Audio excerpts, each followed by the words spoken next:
صدق الله المولانا العظيم وصدق رسوله النبي الكريم فأعوذ بالله من الشيطان الرجيم الرحمن الرحيم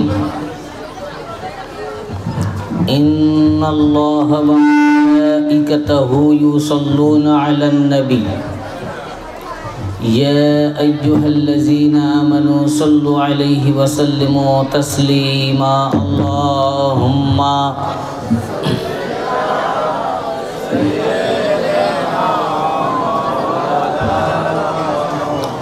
وعلى آل سيدنا اللهم صل على سيدنا مولانا وعلى آل سيدنا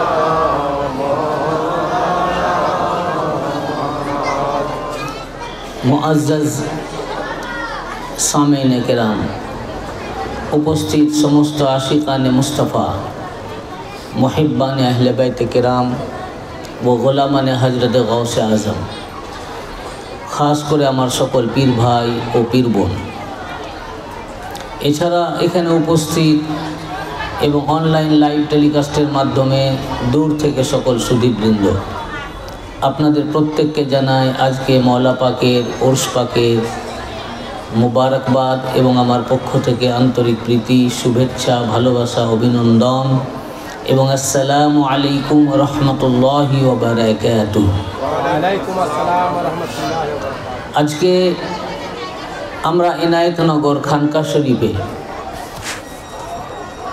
মওলা পাকের এই উরস পাকে উপস্থিত হয়েছি। মওলা পাকের উরস পাক 4 ফাল্গুন 17 ফেব্রুয়ারি মেদিনীপুর জোড়া মসজিদ এবং মওলা পাকের মাজার পাক এবং দায়রা পাকে সজ্জাদা নসীন হুজুর পাক সৈয়দনা সৈয়দ ইয়াসুব আলী আল কাদরি আল হাসানি আল হুসেন আল বাগদাদি মাদ্দাজিল্লাহুল আলী ওনার নেতৃত্ব পরিচালনায় সুসম্পন্ন হলো। মওলা পাকের উরস পাকের তারিখটা কিন্তু ওইটাই, বাংলা তারিখ হিসাবে 4 ফাল্গুন, চান্দ্র মাস হিসাবে 27শে সওয়াল, সামনে সওয়াল মাসের 27 তারিখে, সেটা 22 নম্বর খানকা শরীফ মসজিদ পাক এবং 4 নম্বর দরবার পাকে বর্তমান সাজ্জাদা নসীন হুজুর পাক সৈয়দনা সৈয়দ ইয়াসুব আলী আল কাদরি আল হাসানি আল হুসেন আল বাগদাদি মাদ্দাজিল্লাহুল আলী ওনার নেতৃত্ব পরিচালনায় হয়ে থাকে। এনায়েতনগর খানকা শরীফে প্রত্যেক বছর 4 ফাল্গুন উরস পাক হয়ে যাওয়ার পর মওলা পাকের উরস পাক এখানে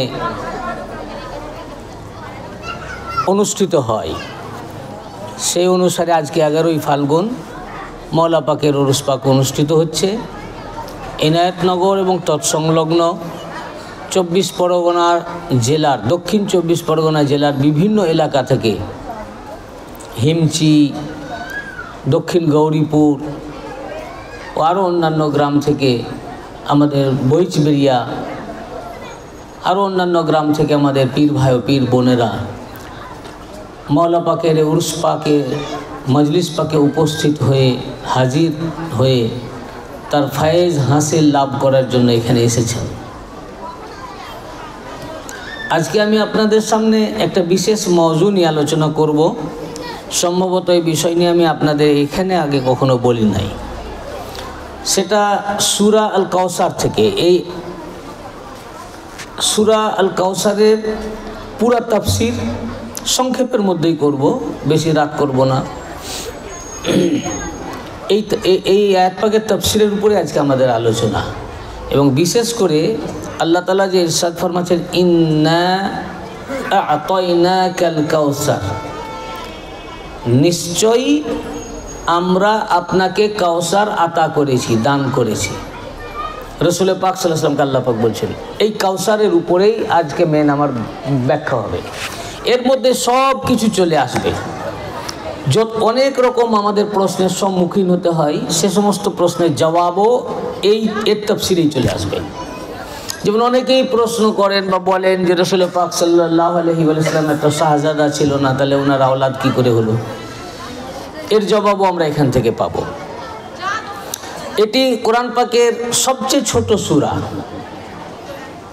সবচেয়ে ছোট সূরা, সূরা আল কাউসার। তো এখন এই আয়াত পাকে এই যে কাউসার শব্দটি আল্লাহ পাক ব্যবহার করেছেন, কাউসার, এটার বিভিন্ন আলেম বিভিন্ন রকমের তর্জমা করে থাকেন। একটি শব্দের অনেক অর্থ হয়, কিন্তু কোন অর্থটা এখানে আমি নেব এটা এর প্রেক্ষাপট, এর শানে নজুলের উপরে ডিপেন্ড করবে। মানে কোরআন শরীফের দুইটি পার্ট রয়েছে, একটি আগের অংশ, একটি মানে কোরআন শরীফের আয়াত নাজিল হওয়ার আগের অংশ, আগের কথা, আর একটি নাজিল হওয়ার পরের কথা। অর্থাৎ আমি বলতে চাচ্ছি যে একটি আয়াত পাক যে নাজিল হলো, যে আয়াতই নাজিল হয়েছে বা যে সূরা, তো প্রত্যেকটা সূরা বা প্রত্যেকটা আয়াত নাজিল হওয়ার একটা প্রেক্ষাপট রয়েছে, এমনি এমনি আসেনি। এই আয়াত পাকগুলো আল্লাহ পাক আগে থেকেই রেডি করে রেখেছিলেন, যা লাওহে মাহফুজে ছিল, এটাও কোরআন শরীফে আছে। কিন্তু আল্লাহ পাক লাওহে মাহফুজ থেকে পুরা কোরআনকে তো একসাথেই নামিয়ে দিতে পারতেন, কিন্তু একসাথে আল্লাহ পাক অবতরণ করেননি। রাসূল করিম সাল্লাল্লাহু আলাইহি ওয়াসাল্লামের 23 বছর ধরে নবুয়তি এলানে নবুয়তের পর 23 বছর ধরে কোরআন শরীফ এসছে। কত বছর ধরে? 23 বছর ধরে কোরআন শরীফ পৃথিবীতে এসছে। তো 23 বছর ধরে এলো কেন? কোরআন পাকটা তো লাওহে মাহফুজে রেডি হয়েই আছে, বুঝেছেন না? কোরআন পাক রেডি হয়েই আছে।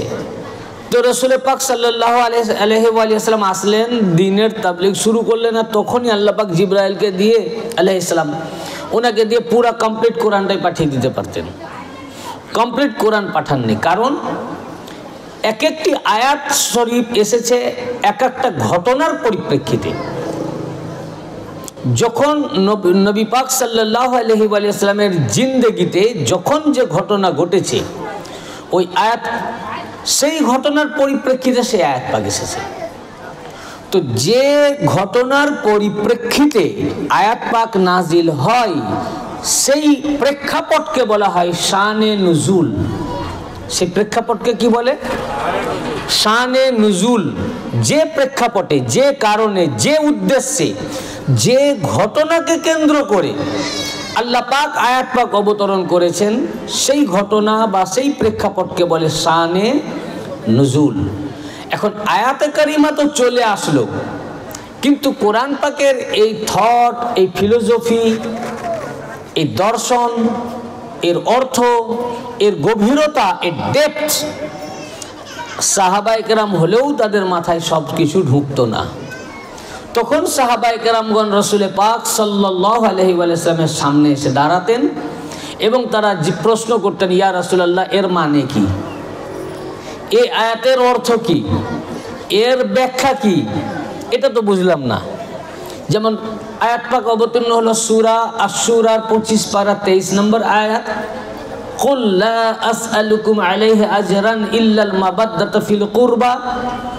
হে নবী, আপনি বলে দেন, আমি তোমাদের নিকট হতে কুরবার মুহাব্বত ছাড়া কিছু চাই না। আমি কি তর্জমা করিনি? কুরবাকে কুরবাই রাখলাম। এই কুরবা শব্দ যখন আসলো, সাহাবায়ে কেরামরা বুঝতে পারলেন না যে কুরবা কি। তো এর উপরে আমার অনেক বক্তব্য রয়েছে, না হলেও আমি 12 কি 14টা কিতাবের হাওয়ালা দিয়ে আমি কোট করেছি, আপনাদেরকে বলেছি। যখন এই আয়াতে কারিমা নাজিল হলো, ইবনে আব্বাস রাদিয়াল্লাহু আনহু বললেন, রাসূল পাক সাল্লাল্লাহু আলাইহি ওয়াসাল্লামের সামনে আসলেন এবং সাহাবায়ে কেরামরা সওয়াল করলেন। ইবনে আব্বাস রাবি, সকল সাহাবী সামনে এসে জিজ্ঞাসা করলেন, মান করাবাতু, সুইলা রাসূলুল্লাহ সাল্লাল্লাহু আলাইহি ওয়া সাল্লাম মান কারাবাতুক হাউলাইল্লাযিনা ওয়াজাবাত আলাইনা মাওয়াদ্দাতুহুম। হাদিস পাকের ভাষ্য, লাম্মা নাযালাত হাযিহিল আয়া, যখন এই আয়াতে কারিমা নাজিল হলো, সুইলা রাসূলুল্লাহ সাল্লাল্লাহু আলাইহি ওয়া সাল্লাম মান কারাবাতুক হাউলাইল্লাযিনা ওয়াজাবাত আলাইনা মাওয়াদ্দাতুহুম, যখনই এই আয়াতে কারিমা অবতীর্ণ হলো তো আমরা রাসূল পাক সাল্লাল্লাহু আলাইহি ওয়াসাল্লামকে জিজ্ঞাসা করলাম। সাহাবায়ে কেরাম বলছেন, মানে আমরা এই আয়াত নাজিল হয়ে গেল, আরবি ভাষায় নাজিল হয়েছে, আমাদের মাতৃভাষাও আরবি, কিন্তু মাতৃভাষা হলেই যে বুঝবেন তার কোনো মানে নাই। সাহাবী বুঝতে পারছেন না আর মোল্লা বুঝে গেছে, বুঝতে গেছেন না? সাহাবায়ে কেরাম বুঝতে পারছেন না আর মোল্লা বুঝে গেছে। সাহাবায়ে কেরামরা জিজ্ঞাসা করছেন, যখনই এই আয়াত পাক নাজিল হলো, ইয়া রাসূলুল্লাহ, আমরা জিজ্ঞাসা করলাম নবী পাককে গিয়ে, মান কারাবাতুক হাউলাইল্লাযিনা ওয়াজাবাত আলাইনা মাওয়াদ্দাতুহুম, আপনার এই কারাবাতদার কারা, নিকটাত্মীয় কারা, যাদের প্রতি আল্লাহ এই আয়াত পাক নাজিল করে তাদের প্রতি মুহাব্বত রাখা আমাদের উপরে আল্লাহ ওয়াজিব করে দিয়েছেন। ক্বালা ওয়া হুম আলী ফাতিমা ওয়া ইবনাহুমা, আল্লাহ রাসূল বললেন যে তারা হচ্ছেন আলী, ফাতিমা এবং তাদের দুই সন্তান হাসান আর হুসাইন আলাইহিমুস সালাম। এই আয়াত পাকটি এই 5 জনের উপরে নাজিল হয়েছে, আর ইনাদের উপরে মুহাব্বত করা তোমাদের উপরে আল্লাহ ওয়াজিব করে দিয়েছেন। এইটা হলো তাফসীর। এটা হলো কি?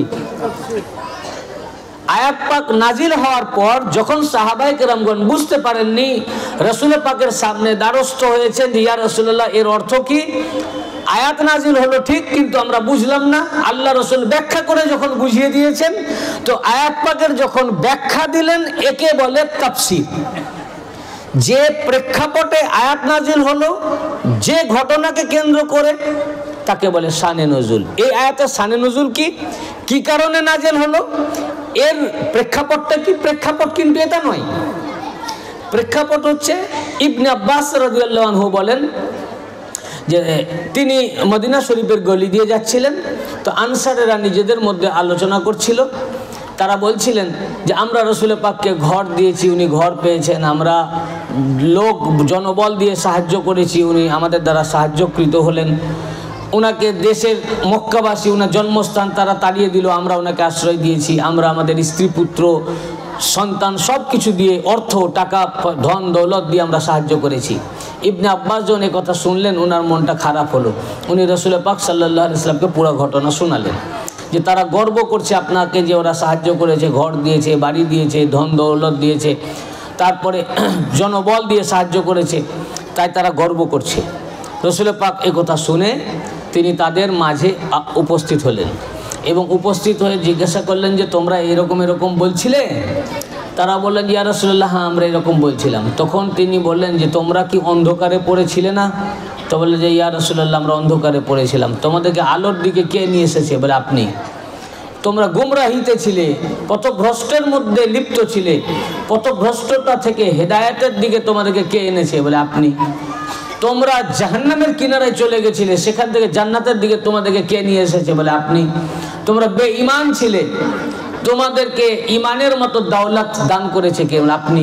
এরকম ভাবে যখন রাসূল পাক বলতে লাগলেন, তারা লজ্জিত হলেন এবং তারা রাসূল পাকের কদম পাকে পড়ে গেলেন এবং বলেন ইয়া রাসূলুল্লাহ, আপনি আমাদের প্রতি যা ইহসান করেছেন, আপনি আমাদেরকে যা দিয়েছেন, আপনার দেওয়ার তুলনায় আমাদের দেওয়া কিছুই না, সব তুচ্ছ। তো আপনি যা মেহনত করেছেন, আমাদেরকে যা দিয়েছেন, এর বদলা আপনি কি চান? এর পারিশ্রমিক হিসাবে আমাদের ঘর বাড়ি ধন দৌলত স্ত্রী পুত্র সব আপনার কদম পাকে নজরানা দিয়ে দিলাম। এই ইসলামের তাবলীগের বদলা হিসাবে আপনি যা আমাদের করেছেন, যে গুমরাহি থেকে আমাদেরকে বাঁচিয়ে হেদায়েতের দিকে নিয়ে এসেছেন, জাহান্নামের কিনারা থেকে জান্নাতের দিকে নিয়ে এসেছেন, বেঈমান ছিলাম আমরা, ইমানের মতো দৌলত দান করেছেন, এর বিনিময়ে আমাদের ধন দৌলত স্ত্রী পুত্র সবকিছু আপনার কদম পাকে নজরানা দিয়ে দিলাম।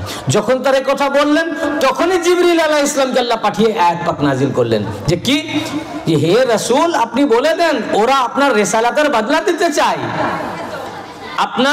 আপনি যে তাদের কাছে ধর্ম পৌঁছালেন, ইসলাম পৌঁছালেন, নামাজ পৌঁছালেন, রোজা পৌঁছালেন, হজ পৌঁছালেন, ঈমান দান করলেন, কোরআন দিলেন, জাহান্নামের কিনারা থেকে তুলে জান্নাতের দিকে নিয়ে আসলেন, এর বদলা দিতে চাই। বলুন, লা আসআলুকুম আলাইহি আজরান ইল্লাল মাবাদ্দাতা ফিল কুরবা। এই রিসালাতের বদলা আমি তোমাদের কাছে কিছুই চাই না, চাই একটি, যে আমার কারাবাতদার আলী, ফাতেমা, হাসান, হুসাইনকে মোহাব্বত করো। এই যে আয়াত পাক নাজিল হওয়ার আগে যে ঘটনা, যে ঘটনার পরিপ্রেক্ষিতে আয়াত পাকটা নাজিল হলো, এই ঘটনাটিকে, যে ঘটনা আমি শোনালাম, এটা শানে নুজুল। এটা কি শানে? এই শানে নুজুলে এই ঘটনার পরিপ্রেক্ষিতে যখন আয়াত নাজিল হয়ে গেল, সাহাবায়ে আমরা বুঝতে পারলেন না যে কাদের মুহাব্বত আল্লাহ চাচ্ছেন। তখন তারা আবার ব্যাখ্যা নেওয়ার জন্য সামনে দাঁড়ালেন এবং জিজ্ঞাসা করলেন, লাম্মা নাযালাত হাযিহিল আয়া সুইলা রাসূলুল্লাহ সাল্লাল্লাহু আলাইহি ওয়া সাল্লাম মান কারাবাতু হাউলাইল্লাযিনা ওয়াজাবাত আলাইনা মাওয়াদ্দাতুহুম। আমরা এসে জিজ্ঞাসা করলাম, ইয়া রাসূলুল্লাহ, বুঝলাম আমরা এই আলোচনা করছিলাম আনসারেরা, তারই পরিপ্রেক্ষিতে আল্লাহ পাক আয়াত নাজিল করলেন এবং রিসালাতের বদলা চাইছেন। এই বদলাটা কি? কারাবাতদার কারা, যাদের প্রতি মুহাব্বত চাইছেন, এটা আমরা বুঝতে পারলাম না, আমাদের বুঝিয়ে দেন। তখন আল্লাহ রাসূল বুঝিয়ে দিলেন যে কুরবা হচ্ছে আলী, ফাতেমা, হাসান আর হুসাইন, ইনাদের মুহাব্বত তোমাদের কাছ থেকে আল্লাহ পাক চেয়েছে। এই যে ব্যাখ্যা করে বুঝালেন, এটা তাফসীর। বুঝতে পেরেছেন শানে নুজুল আর তাফসীর পার্থক্য কি? কি ভাই, ক্লিয়ার হয়েছে কি না হয়নি?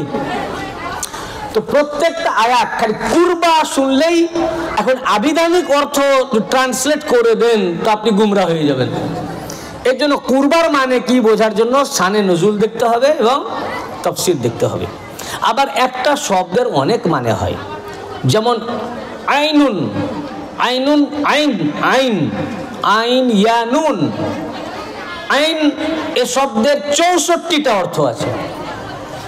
আইন মানে চোখ, আইন মানে চোখ, আইন মানে ঝর্ণা, আবার আইন মানে হুবহু, আইন মানে অবিকল, এরকম 64টা মানে আছে। তো সব জায়গায় কি একই মানে হবে? যেখানে চোখের মানে আসবে ওখানে যদি ঝর্ণার মানে নিয়ে নেন, উল্টা হয়ে যাবে। যেখানে ঝর্ণার মানেতে আইন এসছে ওখানে যদি চোখের মানে নিয়ে নেন, অন্য হয়ে যাবে। মওলা, মাওলা শব্দেরও অনেক অর্থ আছে। মাওলা মানে প্রভু, মাওলা মানে মালিক, মাওলা মানে অভিভাবক, মাওলা মানে মাদাদগার, সাহায্যকারী। আবার মাওলা মানে দাস বা গোলাম, উল্টা। একটা মাওলা মানে প্রভু আর একটা মাওলা মানে গোলাম। তো এখন প্রভুর জায়গায় যদি গোলাম মানে নিয়ে নেন, উল্টো হয়ে যাবে। আবার গোলামের জায়গায় যদি প্রভু মানে নিয়ে নেন, উল্টো হয়ে যাবে। তাহলে আমি মাওলার অর্থ প্রভু নিব না মাওলার অর্থ গোলাম নিব, এটা নির্ভর করছে এর শানে নুজুল এবং বাক্যে ব্যবহারের কারণে। বুঝতে পেরেছেন না? যেমন ধরুন আরবিতেই আমাদের যেমন বচন হচ্ছে দুই, বচন না, এই অতীত, বর্তমান, ভবিষ্যৎ, এটা কি বলে? কাল, কাল বলে না? অতীত, অতীত, বর্তমান আর ভবিষ্যৎ। অতীতের একরকম, ভবিষ্যৎ একরকম, বর্তমান। যেমন যেমন ধরুন আমি বললাম গোলাম দস্তগীর সাহেব উনি 4 নম্বর গিয়েছিলেন, এটা কোন কাল? গিয়েছিলেন বলে অতীতকাল। আমি বললাম যে গোলাম দস্তগীর সাহেব 4 নম্বর দরবার পাকে যাচ্ছেন, এটা কোন কাল? মানে এখন যাচ্ছে বোঝাচ্ছে। আবার বললাম গোলাম দস্তগীর সাহেব 4 নম্বরে যাবেন, এখনো যাননি, যাবেন, এটা কোন কাল? ভবিষ্যৎ। তো 3টে কালের রূপ 3 রকম, 3টে কালের রূপ, কিন্তু আরবিতে 3টি কালের রূপ 2 রকম। অতীত কালকে আরবিতে বলে মাজি, আর বর্তমানকে আরবিতে বলে হাল, আর ভবিষ্যৎকে আরবিতে বলে মুস্তাকবিল। তো মাজির যে রূপ, অতীতকালের রূপ একরকম, কিন্তু হাল আর মুস্তাকবিলের রূপ একরকম, একই। এটা আলেমরা জানবেন, আপনাদের আমি বুঝিয়ে দিচ্ছি। হাল এবং মুস্তাকবিল মানে বর্তমান এবং ভবিষ্যতের রূপ একটাই, একে বলে মোজারে, আরবিতে বলে মোজারে। ওই জন্য ওই রূপ যখন আসে ওটাকে মোজারে বলে। এখন আপনি যদি বর্তমানও কাল ওটার ওই রূপটাই একটাই, যেমন ইয়াদরিবু মানে সে মারিতেছে কিংবা সে মারিবে, সে প্রহার করিতেছে কিংবা সে প্রহার করিবে, রূপ একটাই ইয়াদরিবু। রূপটা কি? ইয়াদরিবু, একটাই কথা। এটা যারা প্রহার করিতেছেও হবে, প্রহার করিবেও হবে। কিন্তু করিতেছের জায়গায় যদি করিবে নেন আর প্রহার করিবের জায়গায় করিতেছিলেন, সে বলেছে আমি প্রহার করিব, তা আপনি বলেছেন সে প্রহার করিবে। এখন মানে নিলেন সে প্রহার করিয়াছে বা করিতেছে, করিয়াছে করিতেছে, তো কেস তো উল্টা হয়ে যাবে, তার নামে মামলা হয়ে যাবে। প্রহার করব বললে তো মামলা হবে না, প্রহার করিতেছে বললে মামলা হয়ে যাবে, নাকি পুলিশ ধরে নিয়ে চলে যাবে। তাহলে এখন প্রহার করিতেছে হবে না প্রহার করিবে হবে, এটা ডিপেন্ড করছে বাক্যে ব্যবহারের উপর। ব্যাপারটা বুঝতে পেরেছেন না পারেননি? আমার বলার উদ্দেশ্য যে কাউসার শব্দের অর্থ নদী, এটাও ঠিক। নাহার, নাহরে কাউসার যেটা জান্নাতে আছে। কোথায় আছে? জান্নাতে। আবার কাউসার শব্দের অর্থ হাউজ, অর্থ নয়, হাউজকে কাউসার বলে, ওই হাউজটার নাম কাউসার। কাউসার মানে নদী নয়, একটা নদীর নাম, একটা নদীর নাম, জান্নাতের একটি নদীর নাম কাউসার। কিয়ামতের ময়দানের একটি হাউজ আছে, হাউজ মানে ট্যাঙ্কি, ছাদের উপর ট্যাঙ্কি থাকে না, তো একটা ট্যাঙ্কি আছে কিয়ামতের ময়দানে যেখান থেকে পানির প্রশমন বার হবে, ওটাকে বলা হয় কাউসার। তো কাউসার মানে একটা হাউজ, কেউ বলে কাউসার। আবার জান্নাতের একটা নদীর নামও কাউসার। আবার কাউসার শব্দের অর্থ সহিহ বুখারী, ইমাম বুখারী কিতাবুত তাফসীর চ্যাপ্টারের মধ্যে, বুখারী শরীফের মধ্যে মানে নিয়েছেন আল খায়রুল কাসীর, মানে উত্তম, উত্তম মানে ভালাইয়ের কাসরাত, ভালাইয়ের কাসরাত মানে অসংখ্য, যত রকমের ভালাই, ভালো উত্তম, তাকে কাউসার বলে। তো কাউসারের মানে অনেক, কিন্তু এই আয়াতে কাউসারের মানে নদী হবে না এই কাউসারের অর্থ জান্নাতের ওই নাহরে কাউসার ওই নদীটা হবে, না কিয়ামতের দিনে যে হাউজ আছে কাউসার নামে সেই হাউজ হবে, না কাউসারের মানে আল খায়রুল কাসির হবে, না এই কাউসারের মানে আর অন্য কিছু হবে, এটা বোঝা যাবে এই আয়াত, এই সূরাটির শানে নজুলের উপরে। খালি কাউসার শুনলেই নদী নয়, ব্যাপারটা বুঝেছেন? আর কাউসার শুনলেই শুধু হাউজ নয়, বুঝলেন না? আবার খাতুনে জান্নাত পাককেও বলা হয় কাউসার, উনারও নাম কাউসার। আবার রাসূল পাকের আহলে বাইত পাকদেরকেও বলা হয়, মানে যত আহলে বাইত কিয়ামত অবধি আসবে সমস্ত আহলে বাইতের সমষ্টিকে বলা হয় কাউসার। তো কাউসারের মানে অনেক।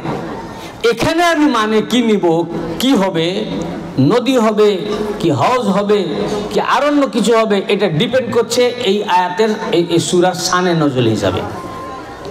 তো এই সূরার শানে নজুলটা কি, এই সূরাটা কেন নাজিল হয়েছিল, শানে নজুলে কোনো ইখতিলাফ নাই, সকল উলামা একমত এবং আপনারা প্রত্যেকে জানেনও। এই আয়াত পাকটা নাজিল হওয়ার, যারা এই আয়াতে কাউসারের মানে নদী আনেন, কেউ হাউজ আনেন, বিভিন্ন রকমের আনেন, কিন্তু কি হবে আমরা শানে নজুল থেকে দেখব। এই আয়াত পাকটা নাজিল হওয়ার প্রেক্ষাপট হচ্ছে যে কাফির ও মুশরিকরা রাসূল করিম সাল্লাল্লাহু আলাইহি ওয়াসাল্লামের উপরে তানা দিয়েছিল, আয়েব ওনার উপরে অর্পণ করেছিল। কি, যখন রাসূল পাক সাল্লাল্লাহু আলাইহি ওয়াসাল্লামের শাহজাদা ওনার বেসালে হক হয়ে গেল, প্রথম বেসাল হয়েছিল ওনার বড় শাহজাদা হযরতে কাসেম আলাইহিস সালাম, তারপর ওনার এক শাহজাদা ছিলেন আব্দুল্লাহ, তিনিও বেসাল পাক করলেন। এনারা মক্কা শরীফে বেসাল পাক করেছেন। মদিনা শরীফে ওনার আর এক শাহজাদা জন্ম লাভ করেছিলেন, তার নাম ইব্রাহিম আলাইহিস সালাম, তিনিও বেসাল পাক করলেন। তো তিন শাহজাদার তিনজনই বেসাল করে গেলেন, তিনটে ছেলেই।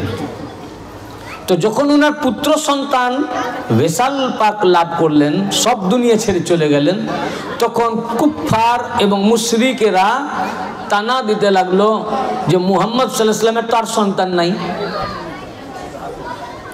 ওনার তো পুত্র সন্তান আর নাই, পুত্র সন্তান সব ইন্তেকাল করে গেছেন, তাহলে আর এই দিন থাকবে কি করে? তার মানে কাফের মুশরিকরাও জানে ধর্ম থাকার জন্য আওলাদ থাকা জরুরি, বুঝেছেন না? কাফের মুশরিকরাও জানে ধর্ম থাকার জন্য আওলাদ থাকা জরুরি। এই যে ইসলাম উনি নিয়ে আসলেন, ওরা খুব আনন্দ করতে লাগলো, ইসলাম উনি নিয়ে এসেছেন, আর কতদিন থাকবে? আর 10 বছর, 20 বছর, 50 বছর, কি 60 বছর, কি 100 বছর থাকবে, তারপর তো আর ওনার সন্তান নাই, উনি নির্বংশ। নাউজুবিল্লাহ, আস্তাগফিরুল্লাহ। উনি নির্বংশ হয়ে গেছেন, ওনার সন্তান তো নাই। তাহলে ইসলাম একটা সময় 40 বছর হোক, 50 বছর হোক, কি 100 বছর পর গিয়ে ইসলাম খতম হয়ে যাবে, বেশি দিন আর ইসলাম নাই।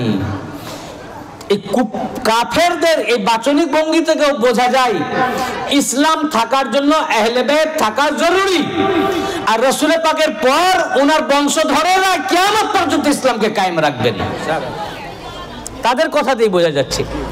তো তারা যখন এরকম আয়েব ওনার উপরে অর্পণ করলো যে উনি নিঃসন্তান, উনি নির্বংশ, উনি নিঃসন্তান, উনি নির্বংশ, ওনার সন্তান নাই, ওনার সব পুত্র সন্তান ইন্তেকাল করে গেছেন, যখনই ওনাকে নির্বংশ বলল, নিঃসন্তান বলল, তখনই আল্লাহ পাক তার জবাবে এই আয়াত নাজিল করলেন। রাসূল করিম সাল্লাল্লাহু আলাইহি ওয়াসাল্লামের উপরে যখনই কেউ তানা দিয়েছে, আল্লাহর রাসূল কোনো তানার জবাব দেন নাই, কোনো আয়েবের জবাব দেন নাই। জবাব অন্য পয়গম্বরকে যখন তানা দিয়েছে, তো আল্লাহ পাক তাদেরকে তার জবাব শিখিয়ে দিয়েছেন, বলেছেন আপনি এই জবাব দেন। কিন্তু রাসূল পাক সাল্লাল্লাহু আলাইহি ওয়াসাল্লামকে যখন তানা দিয়েছে, আল্লাহ রাসূল বলেছেন আল্লাহ পাক বলেছেন আপনাকে জবাব দিতে হবে না, আমি জবাব দিব। ওহী আসতে যখন কিছুদিন দেরি হচ্ছিল, বলে আল্লাহর রাসূলকে তার আল্লাহ ছেড়ে দিয়েছেন। আল্লাহ পাক বলেন, রাসূল পাকের মন খারাপ হলো, আল্লাহ পাক বললেন আপনাকে জবাব দিতে হবে না, আমি জবাব দিব। সূরা দোহা নাজিল করলেন, ওয়াদ-দোহা ওয়াল-লাইলি ইযা সাজা মা ওয়াদ্দাআকা রাব্বুকা ওয়া মা ক্বালা।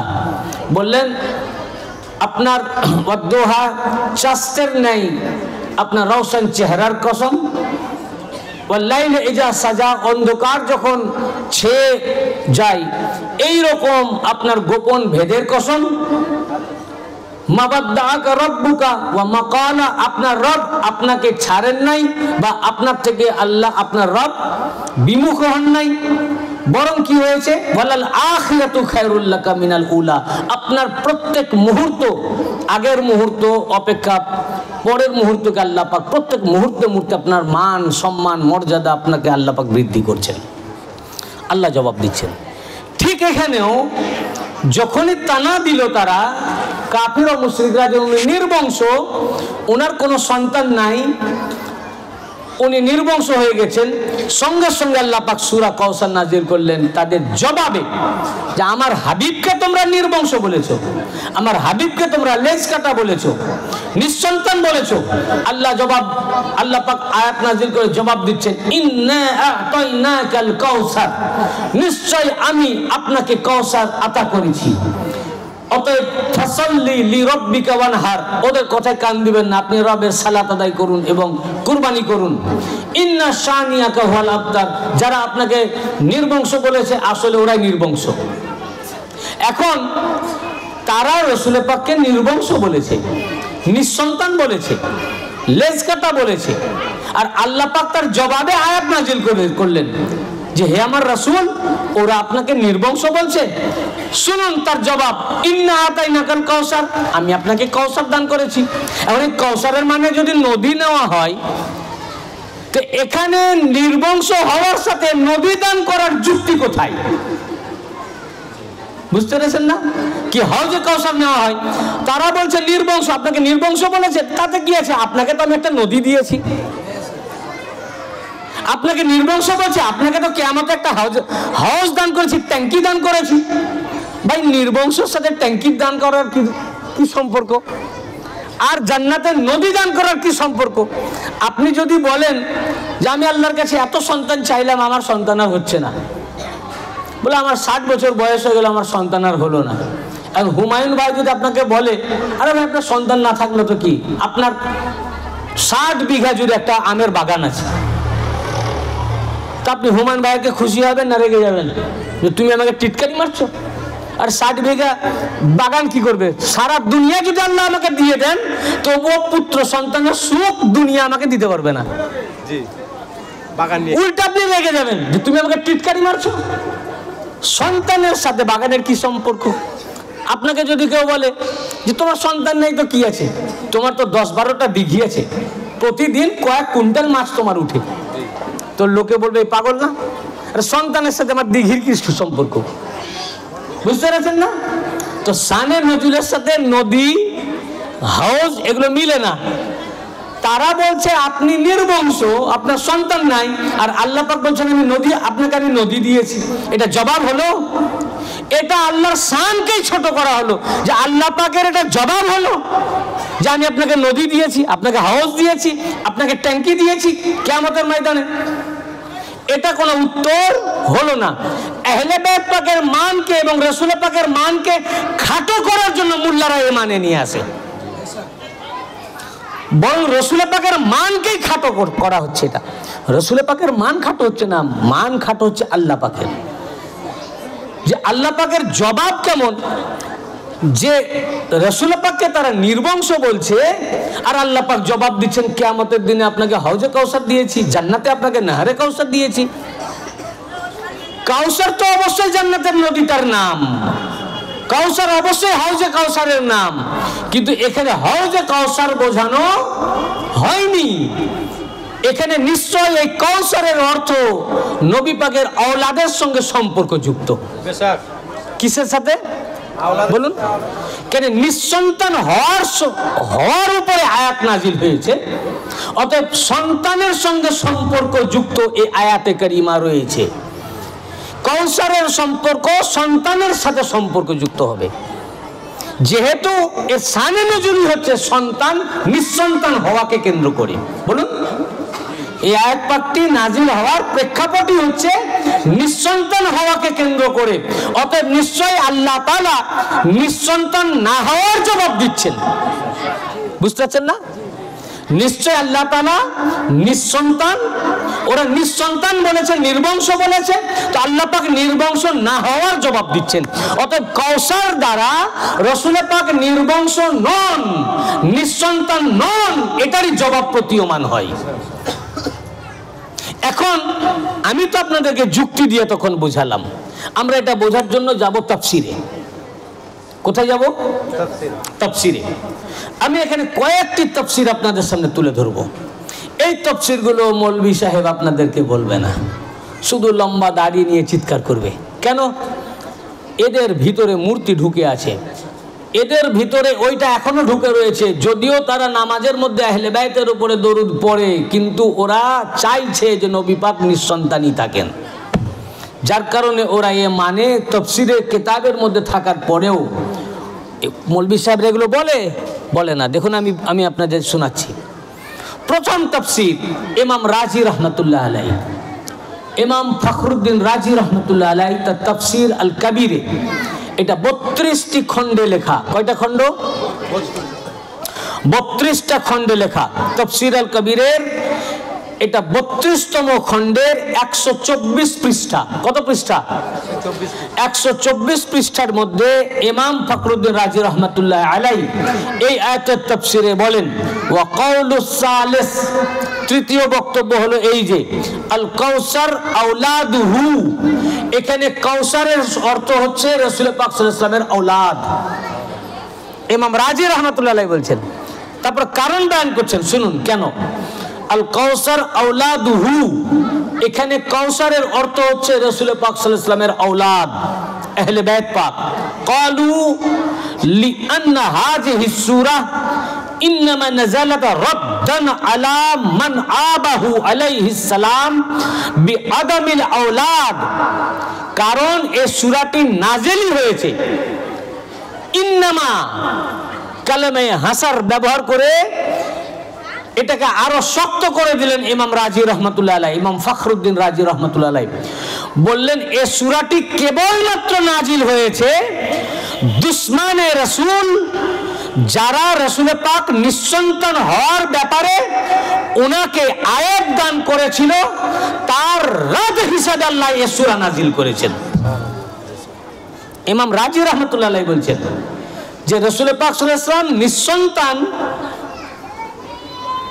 বলে যে তার উপরে আয়াত দান করেছিল, কেবলমাত্র এর রাদ হিসাবে, ইন্নামা শুধুমাত্র এর রাদ হিসাবে আল্লাহ পাক এই আয়াত নাজিল করে এই সূরা নাজিল করেছেন। এই কারণে যেহেতু উনি নিঃসন্তান হওয়ার রাদের উপরে সূরা নাজিল হয়েছে, অতএব কাউসার দ্বারা ওনার সন্তান সন্ততিকে বোঝানো হয়েছে। এরপরে তিনি বলছেন ফাল মানা আন্নাহু ইয়াতিহি নাসলান, অতএব এই আয়াতের মানে হলো যে রাসূল পাক সাল্লাল্লাহু আলাইহি ওয়া আলিহি ওয়াসাল্লামকে নাসল দান করা হয়েছে। নাসল মানে বংশ দান করা হয়েছে, তাকে আল্লাহ পাক নাসল দান করেছেন। এরপরে ইমাম রাজি বলছেন দেখো ফানজুরু কাম কুতিলা মিন আহলিল বাইত সুম্মাল আলাম মুমতালিউম মিনহুম ওয়া লাম ইয়াবকা মিন বানি উমাইয়া ফিদ দুনিয়া আহাদ। বললেন এই আয়াত পাক দ্বারা আল্লাহ পাক রাসূল পাক সাল্লাল্লাহু আলাইহি ওয়া সাল্লামকে নাসল দান করেছেন। এরপর বলছেন অতঃপর তোমরা দেখো, সমস্ত মানব জাতিকে বলছেন ইমাম ফখরুদ্দিন রাহমাতুল্লাহ আলাইহি, ফানজুরু কাম কুতিলা মিন আহলিল বাইত, কত আহলে বাইতকে তারা কতল করে দিয়েছে তোমরা লক্ষ্য করো। ইমাম রাজি রাহমাতুল্লাহ আলাইহি বলছেন যে এরা কত আহলে বাইতকে শহীদ করে দিয়েছে ধরে ধরে। এমনকি কারবালায় শুধু ইমাম জাইনুল আবেদিন আলাইহিস সালাম ব্যতীত আর ইমাম হাসান আল মুসান্না আলাইহিস সালাম, বড় ইমাম পাকের শাহজাদা, এই দুই শাহজাদা ব্যতীত যত শাহজাদা ছিলেন সবকে শহীদ করে দিয়েছে, কেউ বাকি ছিল না। এরপরেও সবকে শহীদ করে দেওয়ার পরেও বরং লাম ইয়াবকা মিন বানি উমাইয়া ফিদ দুনিয়া হাদুন, বরং দুনিয়ার বুকে যে বানু উমাইয়ারা সমস্ত আহলে বাইত পাককে ধরে ধরে শহীদ করে দিয়েছে, শহীদ করে দেওয়ার পরেও আজ দুনিয়ার বুকে বানু উমাইয়ার একটা সন্তানও বেঁচে নাই। ইমাম রাজি রহমতুল্লাহ আলাইহি বলছেন যারা শহীদ করলো সে বানু উমাইয়া, মুয়াবিয়া, আবু সুফিয়ান এই খানদানের একজনও বাকি নাই, অবশিষ্ট নাই। তারপরে বলছেন সুম্মানজুরু, তোমরা লক্ষ্য করো দেখো, কানা ফীহিম মিনাল আকাবিরি মিনাল উলামাই কাল বাকির ওয়াস সাদিক ওয়াল কাযিম ওয়ার রিদা আলাইহিমুস সালাম ওয়ান নাফসিজ যাকিয়্যাহ ওয়া আমসালিহিম। বললেন ধরে ধরে সকল আহলে বাইত পাককে শহীদ করে দেওয়ার পরেও মাত্র ইমাম হুসাইন আলাইহিস সালাম থেকে এক শাহজাদা আর ইমাম হাসান আলাইহিস সালাম থেকে এক শাহজাদা, এই দুই থেকে এত আওলাদ আবার দুনিয়াতে ভরে গেল যে ইমাম বাকির আলাইহিস সালামের মতো, ইমাম জাফর সাদিক আলাইহিস সালাম, ইমাম মুসা আল কাযিম আলাইহিস সালাম, ইমাম আলী রেজা আলাইহিস সালাম, ইমাম নফসে জাকিয়া আলাইহিস সালাম, ইনাদের মতো বড় বড় উলামা আহলে বাইতের ভিতরে দুনিয়ায় এসেছেন।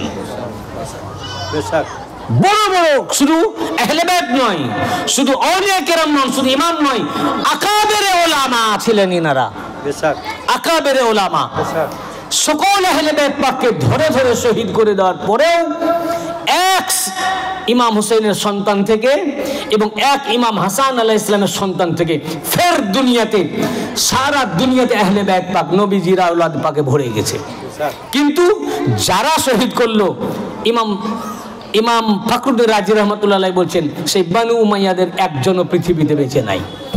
এই আয়াত পাক দ্বারা প্রমাণ যে আল্লাহ পাক যে বললেন ইন্না আতাইনাকাল কাউসার, কাউসারকে আবার বলা হয়, ইমাম বুখারী বলেছেন আল খায়রুল কাসীর, অর্থাৎ এই আহলে বাইত পাক যত খায়রুল কাসীর আছে, খায়ের পৃথিবীতে যত আছে, সকল খায়েরের মধ্যে সর্বোচ্চ খায়ের আহলে বাইতে নবী।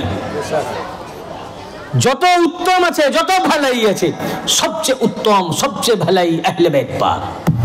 এখানে খায়রুল কাসীর দ্বারাও আহলে বাইত পাককে বোঝানো হয়েছে। আর কাউসার এসছে কাসরাত থেকে কি থেকে? আধিক্য। অর্থাৎ আল্লাহ পাক বলছেন যে শুধু আপনার বংশ নয়, বংশের এমন আধিক্য আমি দেব, এত আধিক্য দেব যে এক সব শহীদ হয়ে যাওয়ার পরেও 2 শাহজাদা থেকে সারা পৃথিবীতে আপনার কাসরাতে আওলাদ হবে, আওলাদের আধিক্য হবে, যে এত বেশি সৈয়দজাদা দুনিয়ায় থাকবে, কারো বংশ এত বেশি থাকবে না। আর যারা শহীদ করবে তাদের আর বংশই থাকবে না। আল্লাহ পাক যে বললেন ইন্না শানিয়াকা হুয়াল আবতার, বরং তারাই নির্বংশ। তো যারাই রাসূল পাককে নির্বংশ করতে চেয়েছিল, আল্লাহ পাক সে বনু উমাইয়াকেই নির্বংশ করে দিয়েছেন। বললেন যে তারাই নির্বংশ। যারা উনাকে নির্বংশ করতে চেয়েছিল সবকে শহীদ করে দিয়ে, সব শাহজাদাকে, সব আওলাদকে শহীদ করে দিয়ে, যারা নবী পাককে নির্বংশ করতে চেয়েছিল, যারা শহীদ করলো তারাই নির্বংশ হয়ে গেল। বললেন তাদের, বললেন ওয়ালাম ইয়াবকা মিন বনি উমাইয়া ফি দুনিয়া হাদুন, দুনিয়াতে বনু উমাইয়ার এক জানোয়ার বাকি নাই, তারা নির্বংশ হয়ে গেল। বুঝতে পেরেছেন না? ফের এই আয়াতের তাফসিরে ইমাম বাইজাবি, তাফসির আল বাইজাবিতে বেইরুত লেবানন প্রিন্ট 5ম খণ্ডের 342 পৃষ্ঠার মধ্যে উল্লেখ করেছেন ওয়াকিলা আওলাদুহু।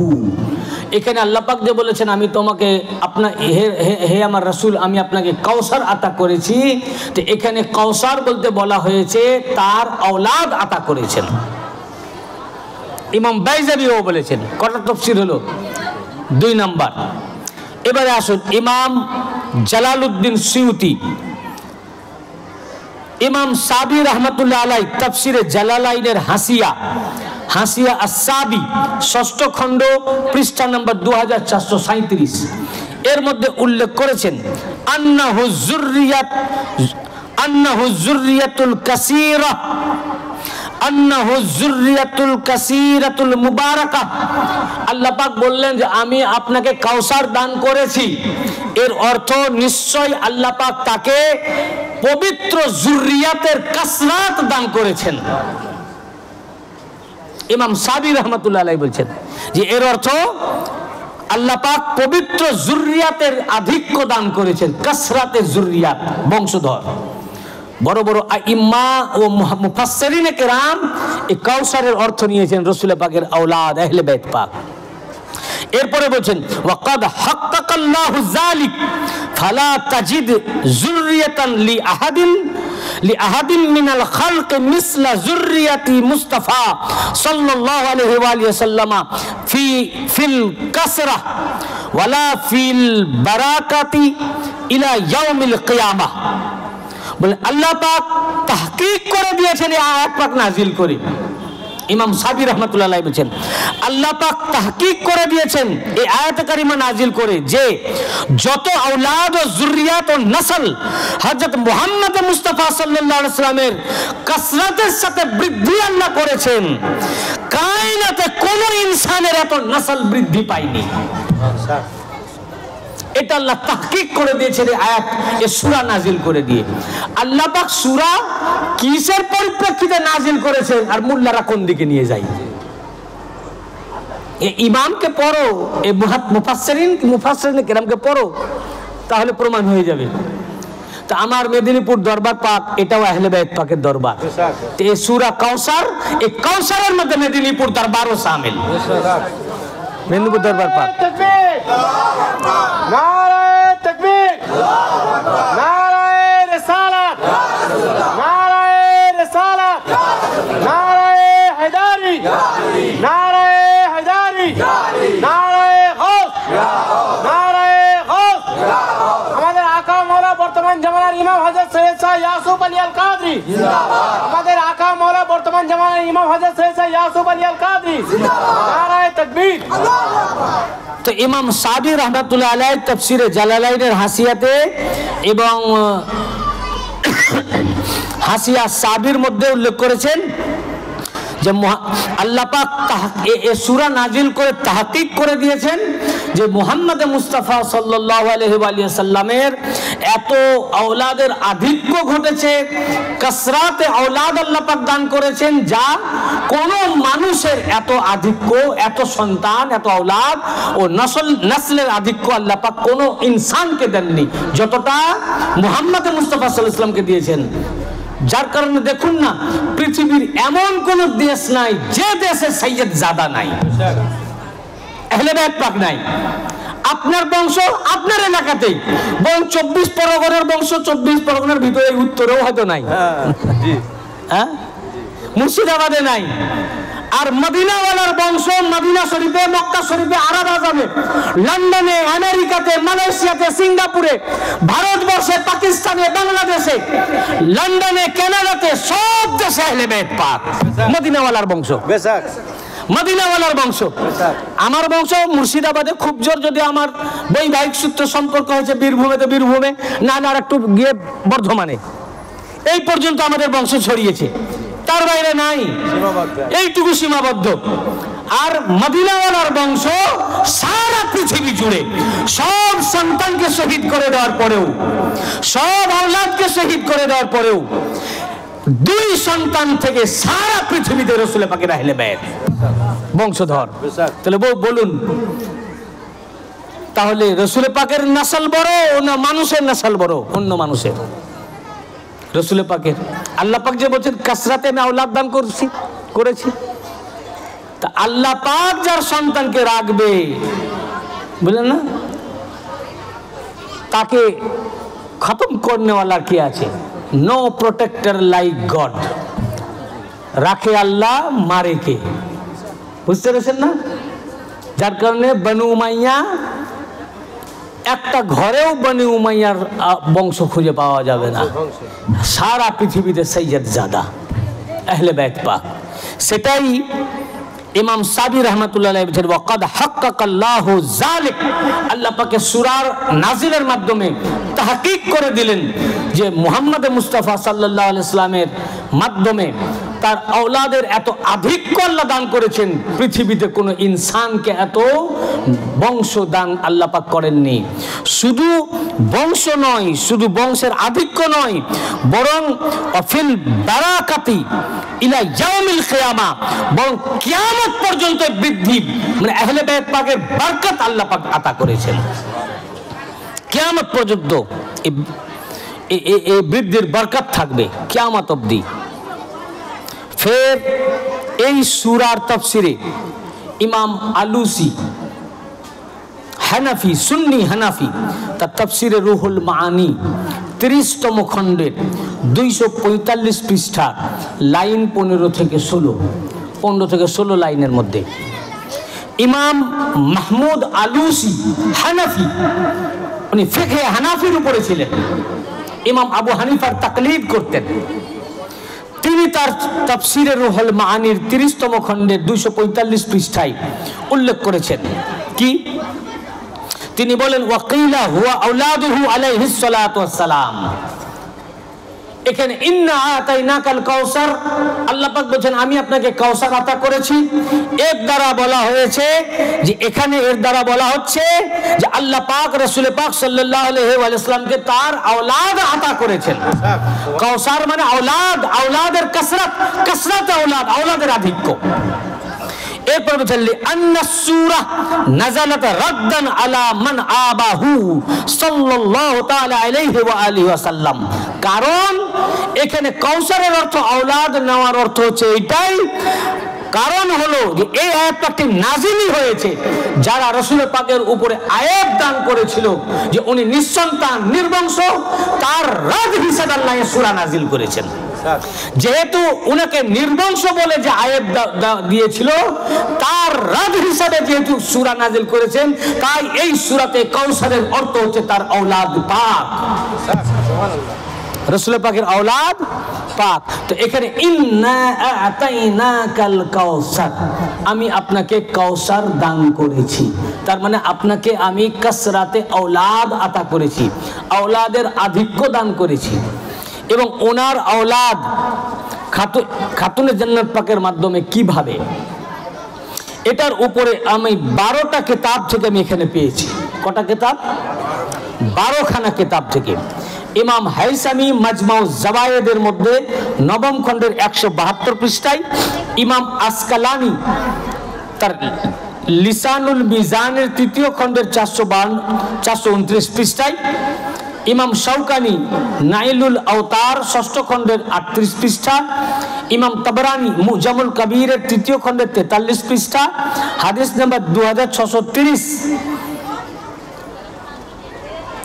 এবং ইমাম আজলুনি কাশফুল খাফা 2য় খণ্ডের 141 পৃষ্ঠা, হাদিস নাম্বার 1968, ইমাম জালালউদ্দিন সুয়ুতি আল জামিউস সাগীর 1ম খণ্ডের 3513 পৃষ্ঠা, এবং মুহিবুদ্দিন আত-তাবারানি তার জাখায়রুল উকবা 1ম খণ্ডের 67 পৃষ্ঠা, ইমাম মুত্তাকি হিন্দি তার কানজুল উম্মাল 11তম খণ্ডের 600 পৃষ্ঠা, হাদিস নাম্বার 32892, ইবনে আদি আল কামিল ফি দুআফাইর রিজাল 9ম খণ্ডের 26 পৃষ্ঠা, ইমাম যাহাবি মিজানুল ইতিদাল এর 2য় খণ্ডের 586 পৃষ্ঠা, ইমাম কুন্দুজি তার ইয়া নবিউল মাবাদ্দাহ সুলাইমান হুসাইনি বালখি কুন্দুজি তিনি তার ইয়া নবিউল মাবাদ্দাহ কিতাবের 2য় খণ্ডের 90 পৃষ্ঠা, 237 পৃষ্ঠা, 292 পৃষ্ঠা, 345 পৃষ্ঠা, 399 পৃষ্ঠা, এই 5 জায়গায় একই হাদিস রওয়ায়াত করেছেন। এবং আল্লামা জালালউদ্দিন সুয়ুতি তার তারিখুল খোলাফার মধ্যে রওয়ায়াত করেছেন। এই 12খানা হাদিসের কিতাবের মধ্যে আল্লাহ উল্লেখ করেছেন যে রাসূল পাক কে এই হাদিসে পাক মুহাদ্দিসিনে কেরামগণ তাখরিজ করেছেন জাবের ইবনে আব্দুল্লাহ আল আনসারী রাদিয়াল্লাহু আনহু থেকে। عن جابر بن عبد الله الأنصاري قال قال رسول الله صلى الله عليه وسلم إن الله عز وجل جعل ذرية كل نبي في صلبه وإن الله تعالى جعل ذريتي في صلب علي بن أبي طالب। জাবের ইবনে আব্দুল্লাহ আল আনসারী রাদিয়াল্লাহু আনহু বলেন যে রাসূল পাক সাল্লাল্লাহু আলাইহি ওয়াসাল্লাম বলেছেন, নিঃসন্দেহে আল্লাহ জাল্লা জালালুহু প্রত্যেক পয়গম্বরের যুররিয়াতকে, প্রত্যেক পয়গম্বরের বংশকে ওই নিজ নিজ পয়গম্বরের পৃষ্ঠদেশে আল্লাহ পাক রেখেছেন। সেই পয়গম্বরের পৃষ্ঠদেশ থেকে জারি করেছেন। কিন্তু আমার ব্যাপারটা আলাদা। ওয়া ইন্নাল্লাহ তাআলা জালা যুররিয়াতি ফি সুলবি আলী ইবনে আবি তালিব। কিন্তু আমার যুররিয়াতকে আল্লাহ পাক, আমার বংশধরকে আল্লাহ পাক আমার সুলবে না রেখে আলী ইবনে আবি তালিবের সুলবে রেখেছেন। নারে তাকবীর, আল্লাহু আকবার, নারে তাকবীর, আল্লাহু আকবার, নারে রিসালাত, ইয়া রাসূলুল্লাহ, নারে রিসালাত, ইয়া রাসূলুল্লাহ, নারে হায়দারি, ইয়া আলী, নারে হায়দারি, ইয়া আলী, নারে গাউস, ইয়া গাউস, নারে গাউস, ইয়া গাউস। আমাদের আকা মাওলানা মেহদিপুর দরবার শরীফে বড় হুজুর পাক হযরত সৈয়দ ইয়াসুফ আলী আল কাদরি জিন্দাবাদ। আমাদের আকা মাওলানা মেহদিপুর দরবার শরীফে বড় হুজুর পাক হযরত সৈয়দ ইয়াসুফ আলী আল কাদরি জিন্দাবাদ। নারে তাকবীর, আল্লাহু আকবার, নারে রিসালাত, ইয়া রাসূলুল্লাহ। এই জন্য ইমাম সাবি তার তাফসিরে জালালাইনের হাসিয়া সাবির মধ্যে 6ষ্ঠ খণ্ডের 2437 পৃষ্ঠার মধ্যে উল্লেখ করেছেন। তিনি বলেন, হুয়া আউয়ালু মাতা মিন আওলাদিহি ওয়া মাতু জামিআন ফি হায়াতিহি। হুজুর সাল্লাল্লাহু আলাইহি ওয়াসাল্লামের আওলাদ প্রথমেই বেশাল পাক লাভ করেন, ওনার যে সন্তান ছিলেন। ওয়া মাতু জামিআন ফি হায়াতিহি, আর সমস্ত আওলাদ রাসূল পাকের যত আওলাদ ছিলেন, ওয়া মাতু জামিআন ফি হায়াতিহি ইল্লা ফাতেমা আলাইহিস সালাম, আর রাসূল পাকের যত আওলাদ ছিলেন একমাত্র ফাতেমা আলাইহিস সালাম ছাড়া সমস্ত সন্তানই রাসূল পাকের হায়াতের মধ্যেই ওনারা বেশালে পাক লাভ করেন। হুজুর থাকতেই, হুজুর পাক সাল্লাল্লাহু আলাইহি ওয়াসাল্লাম দুনিয়ায় থাকাকালীনই ইল্লা ফাতেমা, ফাতেমা আলাইহিস সালাম ছাড়া সকল সন্তান শহীদ ইন্তেকাল করেছিলেন, কোনো সন্তান ছিলেন না নবী পাকের হায়াতেই। একমাত্র একজনই ছিলেন ফাতেমা, একজনই ছিলেন ফাতেমা। ওয়া যুররিয়াতুহু বাকিয়া, ইলা ইয়াউমিল কিয়ামা মিন নাসলিহা, অতএব হুজুর সাল্লাল্লাহু আলাইহি ওয়াসাল্লামের আওলাদ যুররিয়াত আর অন্য কোন সাহাবী বা সন্তান থেকে নয়, সকল যুররিয়াত শুধু ফাতেমার সন্তান থেকে এসেছে। ইমাম সাহাবী বলেছেন সকল আহলে বাইত সকল ওয়া যুররিয়াতুহু, রাসূল পাকের যত যুররিয়াত কিয়ামত পর্যন্ত বাকি আল্লাহ পাক রেখেছেন ইলা ইয়াউমিল কিয়ামা মিন নাসলিহা, খাতুনে জান্নাত সাইয়্যিদা ফাতেমাতুজ জাহরা আলাইহিস সালামের নসল থেকে, উনার নসল থেকে আল্লাহ পাক রাসূল পাক সাল্লাল্লাহু আলাইহি ওয়াসাল্লাম বলেছেন, 12 খানা কিতাব থেকে আমি কোট করলাম যে সকল পয়গম্বরের যুররিয়াতকে আল্লাহ পাক তাদের সুলব থেকে জারি করেছেন, আর আমার যুররিয়াতকে আমার বংশকে আল্লাহ পাক আলী ইবনে আবি তালিবের সুলব থেকে আল্লাহ জারি করেছেন।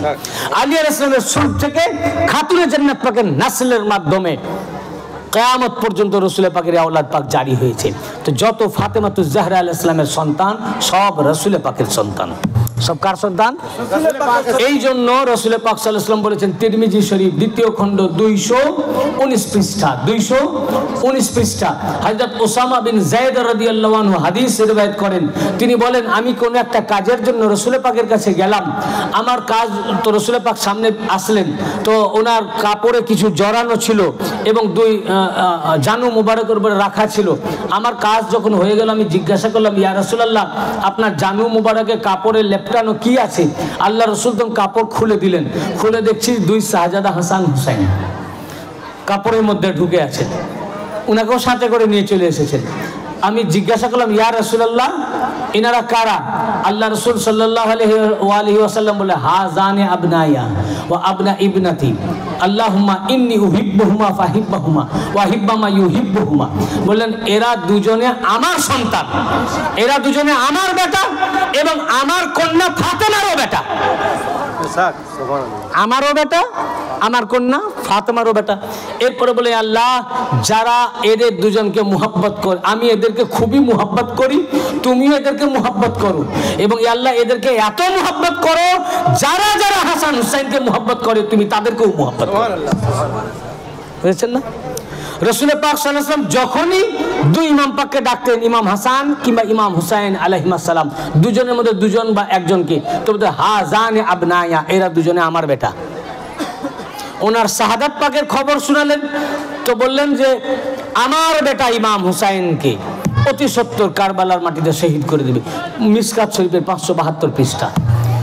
যখনই ইমাম পাককে আল্লাহ রাসূল ডাকতেন বলতেন আমার বেটা। কি বলতেন? আমার বেটা। ওই যে বলেছেন যে আমার যুররিয়াতকে আল্লাহ পাক, আমার সন্তানকে, আমার বংশকে আল্লাহ পাক আলী ইবনে আবি তালিবের সুলবে রেখেছেন, ওনার সুলব থেকে জারি করেছেন। অতএব মওলা আলী ও ফাতেমার মাধ্যমে যত আওলাদ পৃথিবীতে আসবেন সব আমার আওলাদ। যারা বলে ওনার আওলাদ নাই, তোমরা নামাজের মধ্যে তাহলে দরুদ কার উপরে পড়ো, আল্লাহুম্মা সাল্লি আলা মুহাম্মাদ ওয়া আলা আলে মুহাম্মাদ। আল্লাহ তুমি দরুদ প্রেরণ করো মুহাম্মাদের উপর এবং মুহাম্মাদের বংশধরের উপরে। বংশধরই নাই তাহলে দরুদ কার উপরে পড়েন? আল্লাহ পাক এই দরুদ শরীফটাকে জবাব হিসেবে রেখে দিয়েছেন যে ওনাকে নির্বংশ বলবে, কিয়ামত তক ওনার বংশ থাকবে, আর কিয়ামত তক ওনার বংশের উপরে নামাজে সালাতুস সালাম পড়তে হবে।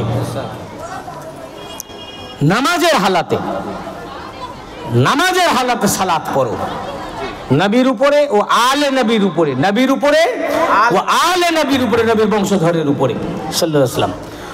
তো আল্লাহ পাক এর জবাবে এই সূরা নাজিল করলেন। তারা বলল উনি নির্বংশ। এবারে সূরাটার ব্যাখ্যায় আসুন। এত কথা শুধু আমি হাদিস শোনালাম, তাফসীর শোনালাম, বুঝেছেন না? এবারে ব্যাখ্যায় আসুন।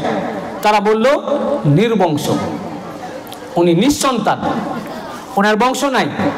তার জবাবে আল্লাহ পাক নাজিল করলেন ইন্না আ'তাইনাকাল কাউসার।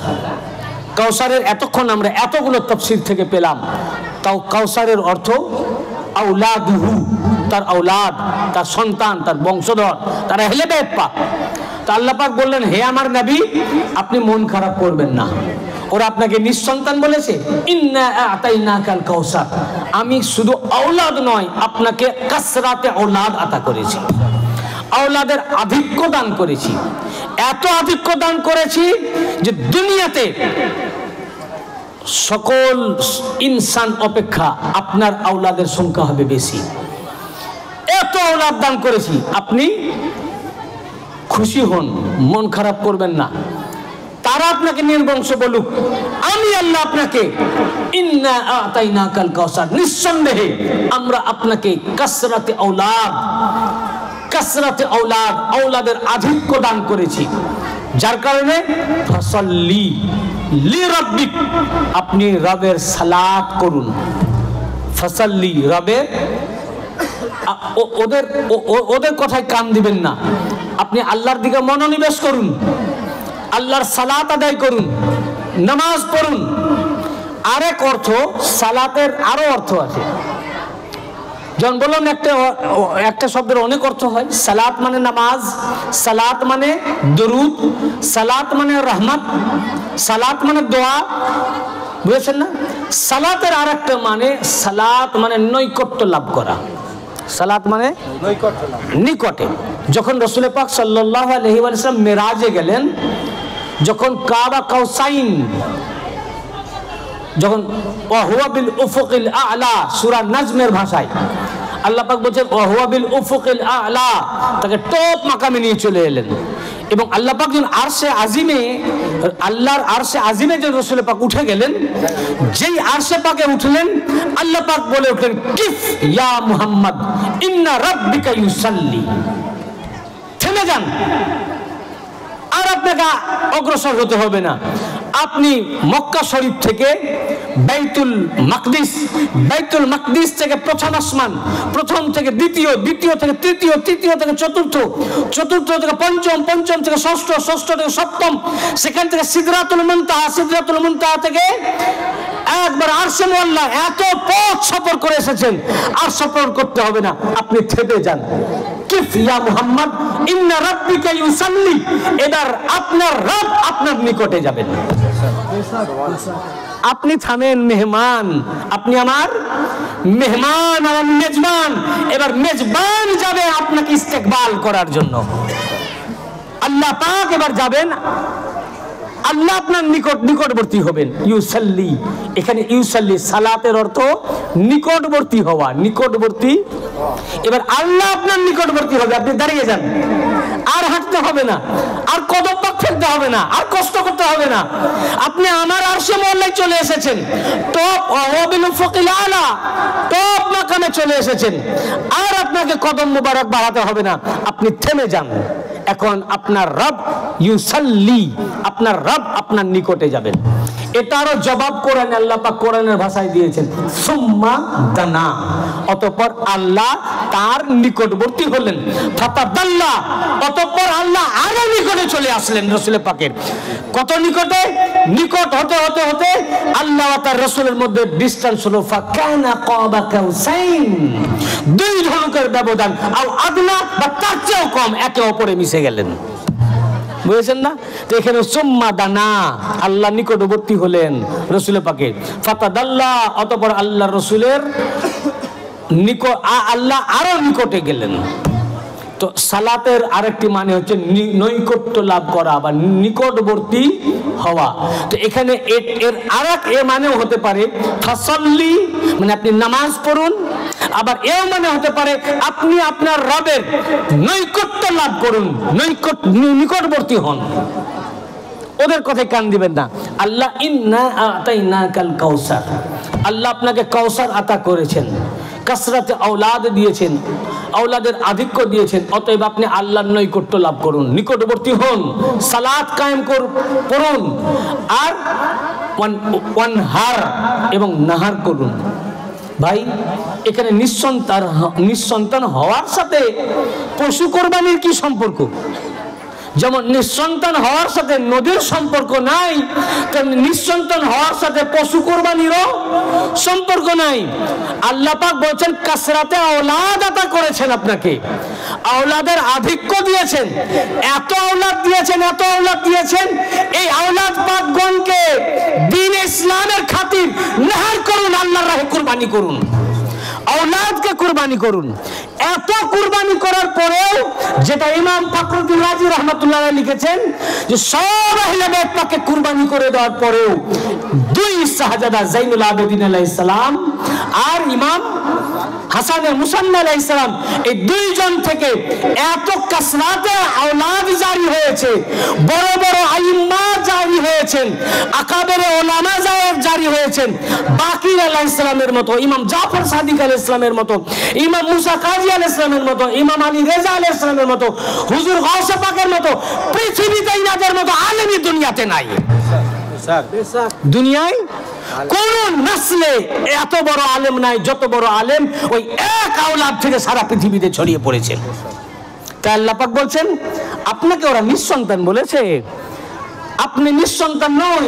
ইন্না আতাইনাকাল কাউসার, আল্লাহ আপনাকে আওলাদের আধিক্য দান করেছেন, কাসরাতে আওলাদ দান করেছেন, এত আওলাদ দিয়েছেন। আল্লাহ পাক দ্বীনকে, আল্লাহর দ্বীনকে কায়েম করার জন্য ওয়ানহার, এই আহলে বাইতকে আপনি কুরবানি করতে থাকুন, ইমাম হুসাইনকে কুরবানি করতে থাকুন, হযরতে আলী আকবর আলাইহিস সালামকে কুরবানি করতে থাকুন, আলী আসগার আলাইহিস সালামকে কুরবানি করতে থাকুন, হযরত আব্বাস আলমদারকে কুরবানি করতে থাকুন, সমস্ত আওলাদ পাককে কুরবানি করতে থাকুন। ওয়ানহার, আল্লাহর রাহে পুরা খানদানকে কুরবান করেন, এরপরে আপনার নসলে এত বরকত দিব, এক শাহজাদা থেকে সারা দুনিয়া আপনার আওলাদ জারি হবে।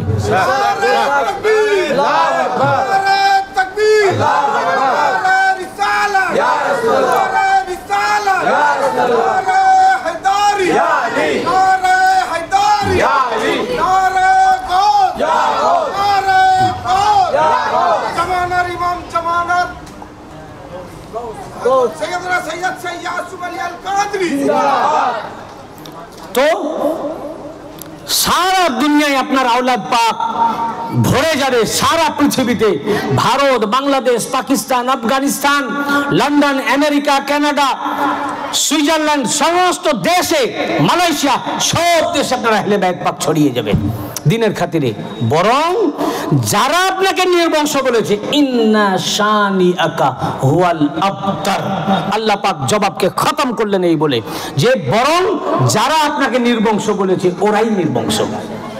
ইন্না শানি আকা হুয়াল আবতার, যারা আপনাকে নির্বংশ বলেছে আসলে ওরাই নির্বংশ, ওরাই লেজ কাটা। এই আয়াত পাক দ্বারা আল্লাহ পাক সাবেত করে দিলেন, আল্লাহ পাক খাতুনে জান্নাত সাইয়্যিদা ফাতেমাতুজ জাহরা আলাইহিস সালামের মাধ্যমে সারা দুনিয়াতে রাসূল পাকের আওলাদ আতা করেছেন, কাসরাতে আওলাদ পৃথিবীতে ছড়িয়ে দিয়েছেন। আর যারা নবী পাককে নির্বংশ বলেছে তাদেরকে আল্লাহ পাক নির্বংশ করেছেন। অতএব যারা এখনো রাসূল পাককে নির্বংশ বলে, ওনার সন্তান নাই বলে, ওনার বংশ নাই বলে, জেনে রাখবেন এই আয়াত পাক নাযিল করে আল্লাহ পাক ওদের উপরে লানাত করেছেন। অতএব এখনো যারা ওনাকে নির্বংশ বলবে তাদের উপরেও লানাত, এবং তারা এক সময় গিয়ে নির্বংশ হয়ে যাবে। তাদের বংশ থাকবে, যারা ওনাকে নির্বংশ বলবে এখনো তাদের বংশ থাকবে, তারা নির্বংশ হয়ে যাবে, তারাই নির্বংশ হবে, তাদের বংশ থাকবে না। কারণ আল্লাহ বলেছেন। কে বলেছেন? ইয়ে কোরআন। অতএব এখানে এই আয়াত পাকে কাউসার শব্দের অর্থ কাসরাতে আওলাদ, রাসূল পাকের আওলাদ পাক। এটা আহলে বাইত পাকের শানে এই সূরা নাজিল হয়েছে, রাসূল পাকের বংশের শানে সূরা নাজিল হয়েছে, নাসলের শানে সূরা নাজিল হয়েছে, যুররিয়াতের শানে নাজিল হয়েছে। অতএব কিয়ামত পর্যন্ত রাসূল পাকের যত আহলে বাইত পৃথিবীতে আসবেন, যত খানদান পৃথিবীতে আসবেন, সমস্ত খানদানের জন্য 3 লাইনের একটি সূরা। এই সূরাটা সমস্ত খানদান পাকের উপরে নাজিল হয়েছে। অতএব মেদিনীপুর দরবার পাকের মাওলা পাক আজ যার উরুস পাক, ওনার উপরে এই সূরাটি। অতএব মাওলা পাকের শান পাককে আজকে আমি এই জন্য এই সূরাটিকে নিলাম, যে এই সূরা মাওলা পাক রাসূল পাকের কততম? 32তম বংশধর। কততম? তাহলে 32তম কাউসারের ভিতরে যত কাউসারের ভিতরে 32তম কাউসার হচ্ছেন হযরতে মুর্শিদ আলী আল কাদেরী আলাইহিস সালাম। কততম? 32তম কাউসার। 33তম কাউসার হচ্ছেন সাইয়েদনা সৈয়দ সাদ আলী আল কাদেরী। 34তম কাউসার হচ্ছেন সাইয়েদনা সৈয়দ মুস্তারশিদ আলী আল কাদেরী। বুঝেছেন না? 35তম কাউসার সৈয়দনা হযরত সৈয়দ শাহ রশিদ আলী আল কাদরি আলাইহিস সালাম এবং সৈয়দনা হযরত সৈয়দ শাহ রাশিদ আলী আল কাদরি মাদ্দাজিল্লাহুল আলী। 36তম কাউসার সৈয়দনা হযরত সৈয়দ শাহ ইয়াসুব আলী আল কাদরি। কিয়ামত পর্যন্ত আরো যত আসবেন যারা আসেননি সব এই কাউসারের ভেতরে, সব কাউসারের কি খাতুনে জান্নাত সৈয়দা ফাতেমাতুজ জাহরা আলাইহিস সালাম ও মাওলা আলী আলাইহিস সালাম থেকে শুরু করে কিয়ামত পর্যন্ত এখনো যারা আসেননি আসবেন কিয়ামত পর্যন্ত মাঝে যত এগুলো সব কাউসারের ভিতরে। তো এই কাউসার ইনাদের উপরে নাজিল হয়েছে, মেদিনীপুর দরবার পাকের উপরে নাজিল হয়েছে, যত আরো আহলে বাইত খানদান রয়েছেন তাদের উপরে নাজিল হয়েছে। সমস্ত খানদান এই কাউসারের মধ্যে শামিল। অতএব আমাদের এই দরবার পাকের উপরে এটাও একটি সূরা। ওনাদের উপরে কোরআন আয়াত আছে, আল্লাহ আগে থেকেই ওনাদের উপরে আয়াত কেন একটি মুকাম্মাল সূরা নাজিল করেছেন, মুকাম্মাল সূরা নাজিল করেছেন, সূরাতুল কাউসার, সূরাতুল কাউসার। এই খাতুনে জান্নাত পাকের মান এটা বলে আমি আপনাদের ছেড়ে দেব। খাতুনে তার সাইয়্যিদাতুন নিসা সাইয়্যিদা ফাতেমাতুজ জাহরা আলাইহিস সালাম, ওনার এমন সম্মান কিয়ামতের দিন যখন হবে কেউ কাউকে চিনবে না, কেউ কাউকে চিনবে না। বাপ ছেলের কাছে যাবে একটা নেকি কম হয়ে যাওয়ার জন্য, বলে যে বাবা আমার একটা নেকি কম হয়ে গেছে, তুমি তো অনেক নেককার, একটা নেকি দাও। বলে আমি আমার বাবাকে চিনি না, বুঝেছেন না? ছেলে বাবার কাছে যদি যাবে, বাবা বলবে আমি ছেলেকে চিনি না। দুনিয়ার সমস্ত সম্পর্ক মুনকাতে হয়ে যাবে, কিয়ামতের দিনে কোনো সম্পর্ক থাকবে না। বলে আমি তো আমার কোনো ছেলেকে চিনি না। ছেলে বাপ বলবে ছেলেকে চিনি না, ছেলে বলবে বাপকে চিনি না, ভাই বলবে ভাইকে চিনি না। সবাই ইয়ানাফসি ইয়ানাফসি করবে। কি করবে সবাই? আধাত মাথার উপর সূর্য থাকবে, এত ঘাম হবে, সাঁতার কাটতে থাকবে, মাথার মগজ গোলে নাক দিয়ে বেরিয়ে যেতে থাকবে, পেরেশান থাকবে, হিসাব কিতাব চলবে, হিসাব দিতে মানুষ ব্যস্ত থাকবে। এই দিক সেখানে আমি বিরাট বড় আলেম, আমার জন্য ব্যবস্থা করা হবে। আপনি সামনে যাবেন তো নারে তাকবীর দিবে, কি দিবে? আমার জন্য ইস্তেকবাল করবে, আমার জন্য টুপি আনবে, পাগড়ি আনবে। মোল্লা সাহেব তখন ইয়া নাফসি করবে, কি ঠিক কিনা?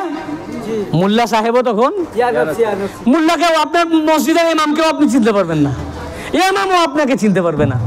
আপনিও করবেন ইয়া নাফসি, আপনার মসজিদের ইমাম সাহেবও করবে ইয়া নাফসি, তাই না? কিয়ামতের দিন হবে ভয়ঙ্কর। সেই দিন আল্লাহ পাক কাহার রূপ ধারণ করবেন। কি রূপ? কাহার। আল্লাহ পাক বিচার করবেন, চুলচেরা বিচার সেদিন হবে। কারো জন্য কোনো ব্যবস্থাপনা থাকবে না সেই দিন। একমাত্র একজনের জন্য আল্লাহ পাক অর্গানাইজ করবেন, ব্যবস্থাপনা করবেন। দুনিয়াতে যেমন পর্দায় থাকতেন, কিয়ামতের দিনে তার জন্য পর্দার ব্যবস্থা আল্লাহ করবেন। কি করবেন? দুনিয়াতে যেমন উনি পর্দায় থাকতেন, কিয়ামতের মাঠেও উনার জন্য পর্দার ব্যবস্থা করা হবে, উনার ইজ্জতের ব্যবস্থা করা হবে। আল্লাহ পাক উনার সম্মানের ব্যবস্থা করবেন, আল্লাহ পাক উনার তাজিমের ব্যবস্থা করবেন। সব আল্লাহ পাক কিয়ামতের ময়দানে উনার তাজিমের ব্যবস্থা করবেন, সম্মানের ব্যবস্থা করবেন, পর্দার ব্যবস্থা করবেন, দাস দাসীর ব্যবস্থা করবেন। কিয়ামতের ময়দানে 70,000 হুর দাসী হিসেবে ওনার সাথে থাকবে। কার সাথে? কে তিনি? তিনি আর কেউ না, তিনি সাইয়্যিদা হযরত ফাতেমাতুজ জাহরা আলাইহিস সালাম। 70,000 হুর উনাকে ঘিরে থাকবে ওনার দাসী হয়ে। কিয়ামতের দিনে উনি মালেকা হয়ে থাকবেন। উনি মাটি থেকে যে উঠবেন, মালেকা হয়ে উঠবে। ওনার সাথে সাথে 70,000 হুর ওনার সাথে থাকবে, উঠবে। এবং কিয়ামতের দিনে উনি যখন জান্নাত যাবেন, 70,000 হুর ওনাকে বেষ্টন করে নিয়ে যাবেন, আদবের সাথে তাজিমের সাথে যাবেন। এবং কি ওনার জন্য কিয়ামত, এই জন্য খাতুনে জান্নাত পাককে বলা হয় খাতুনে কিয়ামত। খাতুনে আমি শুনেছি খুব রিলায়েবল সোর্স থেকে, সানি মৌলা পাক সৈয়দুল হযরত সৈয়দ শাহ মুস্তারশিদ আলী আল কাদরি আলাইহিস সালাম খাতুনে জান্নাত পাকের নাম পাক যখন নিতেন তো উনি বলতেন খাতুনে কিয়ামত, কিয়ামতের রানী, কিয়ামতের রানী। উনি কিয়ামতের দিনেও রানী থাকবেন। ওনার ব্যবস্থা করা হবে, ওনার তাজিমের ব্যবস্থা করা হবে, পর্দার ব্যবস্থা করা হবে। এবং শুধু পর্দা নয়, কি হবে শুনুন, শুধু তাই নয়, সমস্ত পয়গম্বরদের প্রতি নির্দেশ হবে। সমস্ত 1,24,000 আম্বিয়া, তাদের প্রতি আল্লাহর নির্দেশ হবে যে খাতুনে জান্নাত পাককে আজ সম্মান করো, তাজিম করো, গর্দান ঝুকাও, তোমাদের নিজ নিজ গর্দান ঝুকাও। এই হাদিস আল্লামা ইমাম হাকিম মুস্তাদরাক আলা সহিহাইন কিতাবের 3য় খণ্ডের 166 পৃষ্ঠায় সহিহ সনদে রওয়ায়াত করেছেন। এবং ইমাম তাবরানী জাখাইরুল উকবার মধ্যে 94 পৃষ্ঠায়, ইবনে আসির উসুদুল গাবা ফি মারিফাতিস সাহাবা 7ম খণ্ডে 220 পৃষ্ঠায় রওয়ায়াত করেছেন। এই হাদিসের রাবি খোদ মাওলা আলীউল মুর্তাজা আলাইহিস সালাম। মাওলা আলী বলেন, আন আলী قال سمعت رسول الله صلى الله عليه وسلم يقول, আমি রাসূল করিম সাল্লাল্লাহু আলাইহি ওয়াসাল্লাম থেকে নিজের কানে শুনেছি। মাওলা পাক বলছেন, আমি নিজের কানে শুনেছি। ইয়াকুলু, আল্লাহর নবী বলতেছেন, ইজা কানা ইয়াউমুল কিয়ামাহ নাদা মুনাদিম মিন ওয়ারাইল হিজাব, যখন কিয়ামতের দিন হবে তখন পর্দার আড়াল, রাসূল পাক সাল্লাল্লাহু আলাইহি ওয়াসাল্লাম থেকে শুনেছি আল্লাহর রাসূল বলছেন যে কিয়ামতের দিনে পর্দার আড়াল থেকে এক ঘোষণাকারী ঘোষণা দিবেন যে, ইয়া আহলা জাম গুদ্দু আবসারাকুম আন ফাতিমা ইবনাতি মুহাম্মদ হাত্তা তামুররা, এই আহলে মাহশার, এই মাহশারবাসী, এই কিয়ামতবাসী, তোমরা প্রত্যেকে তোমাদের নিজের নিজের চোখকে অবনত করো, যাতে ফাতিমাতুজ জাহরা তোমাদের মধ্য দিয়ে উনি পুলসিরাত অতিক্রম করে চলে যেতে পারেন। সকল মাহশারবাসীকে বলা হবে। ঠিক একই কথা হযরত উম্মুল মুমিনিন আয়েশা সিদ্দিকা রাদিয়াল্লাহু আনহা বর্ণনা করেন। এই কথা, এই হাদিস খতিবে বাগদাদি তারিখে বাগদাদের 8ম খণ্ডের 142 পৃষ্ঠায় উল্লেখ করেছেন। আন আয়েশা قالت قال النبي صلى الله عليه وسلم, উম্মুল মুমিনিন আয়েশা সিদ্দিকা রাদিয়াল্লাহু আনহা বলেন যে নবী করিম সাল্লাল্লাহু আলাইহি ওয়াসাল্লাম বলেছেন, ইউনাদি মুনাদিন ইয়াউমাল কিয়ামাহ গুদ্দু আবসারাকুম হাত্তা তামুররা ফাতিমা বিনত মুহাম্মদ। আল্লাহ পাক বলবেন, এক ঘোষণাকারী বলবে যে হে মাহশারবাসী, তোমরা নিজের নিজের চোখকে ঝুঁকাও, অবনত করো, যাতে খাতুনে জান্নাত পাক তোমাদের মধ্য দিয়ে অতিক্রম করে চলে যেতে পারেন। একই হাদিস হযরত আবু হুরায়রা রাদিয়াল্লাহু আনহু তিনিও হাদিস বর্ণনা করেছেন। ফের হযরত আবু আইয়ুব আল আনসারী রাদিয়াল্লাহু আনহু হাদিস বর্ণনা করেছেন। মুহিব্বুদ্দিন আত-তাবারি জাখাইরুল উকবা ফি মানাকিব জাবিল কুবরা 94 পৃষ্ঠার মধ্যে উল্লেখ করেছেন। আবার এই হাদিস কানজুল উম্মালের মধ্যে ইমাম হিন্দি মুত্তাকি তার 12তম খণ্ডের 105 থেকে 106 পৃষ্ঠা, হাদিস নম্বর 34209। ইমাম ইবনে জাওজি তাজকিরাতুল খাওয়াস কিতাবের 279 পৃষ্ঠাতে। আবার হযরত ইমাম হাইসামি আসওয়াইকুল মুহরিকা কিতাবের 2য় খণ্ডের 557 পৃষ্ঠার মধ্যে, ইমাম মুনাবি ফাইজুল কাদির 1ম খণ্ডের 420 এবং 429 পৃষ্ঠার মধ্যে, এতগুলো কিতাবের মধ্যে হযরত আবু আইয়ুব আল আনসারী রাদিয়াল্লাহু আনহু থেকে হাদিস বর্ণিত। আবু আইয়ুব আনসারী তিনি সেই আনসার সাহাবী, যখন রাসূল পাক মদিনা শরীফে হিজরত করে গেলেন, প্রথম যার বাড়িতে গিয়ে তাশরিফ নিয়েছিলেন তিনি হচ্ছেন আবু আইয়ুব আল আনসারী রাদিয়াল্লাহু আনহু। তিনি হাদিসে পাকের রাবি। তিনি বলেন, আন আবি আইয়ুব আল আনসারী ক্বালা ক্বালা রাসূলুল্লাহ সাল্লাল্লাহু আলাইহি ওয়া সাল্লাম, ইযা কানা ইয়াউমুল কিয়ামাহ নাদা মুনাদিম মিম বুতনানিল আরশ, ইয়া আহলা জাম নাক্কিসু রুউসাকুম ওয়া গুদ্দু আবসারাকুম হাত্তা তামুররা ফাতিমা ইবনাতু মুহাম্মদ সাল্লাল্লাহু আলাইহি ওয়া সাল্লাম আলা সিরাত فتمر مع 70,000 جارية من الحور العين كمر البرق اللامع। হযরত আবু আইয়ুব আনসারী রাদিয়াল্লাহু আনহু বলেন, যখন কিয়ামত সংঘটিত হবে তখন আরশে মুআল্লার মধ্যস্থল থেকে এক ঘোষণাকারী ঘোষণা দিবেন, ইয়া আহলা জাম নাক্কিসু রুউসাকুম ওয়া গুদ্দু আবসারকুম, এই হাসরবাসী, এই মাহশারবাসী, এই কিয়ামতবাসী, যত কিয়ামতের ময়দানে আছো, প্রত্যেকে তোমরা নিজের নিজের গর্দানকে ঝুঁকিয়ে নাও। এবং নিজের নিজের চোখকে নিচু করো, गर्दन झुकाओ, गर्दन नहीं माथा, रऊसकुम माथा, তোমরা নিজের নিজের মস্তক অবনত করো, অর্থাৎ তোমরা খাতুনে জান্নাত পাকে লক্ষ্য করে সাজদা করো, নিজের নিজের মাথা ঝুঁকাও এবং নিজের নিজের চোখকে অবনত করো, যাতে ফাতেমা বিনতে মুহাম্মদ সাল্লাল্লাহু আলাইহি ওয়া সাল্লাম তোমাদের মাঝে থেকে পুল সিরাত অতিক্রম করে যেতে পারেন। অতঃপর 70,000 ডগরা ডগরা চেহারা চোখ বিশিষ্ট 70,000 হুর তাকে বেষ্টন করে ইস্তেকবাল দিতে দিতে তাকে পুল সিরাত অতিক্রম করে নিয়ে চলে যাবেন। 70,000 হুর যদি বেষ্টন করে থাকে, ধরুন 1000 লোকের মাঝে যদি আমি থাকি, আমাকে খুঁজে পাওয়া যাবে? 1000 লোকের মাঝেই তো আমাকে দেখতে পাওয়া যাবে না, আমার পর্দা হয়ে গেল। 70,000 হুর যদি ওনাকে বেষ্টন করে থাকে তো কেউ কি দেখতে পাবে? তো 70,000 হুর ওনাকে বেষ্টন করে আছে, ওনাকে তো কেউই দেখতে পাবে না। তাহলে গর্দান ঝুঁকানোর মানে কি, আর চোখ নত করার মানে কি? এটা পর্দার জন্যও ছিল, আর মেন ছিল তাজিমে সাইয়্যিদা ফাতেমাতুজ জাহরা আলাইহিস সালাম।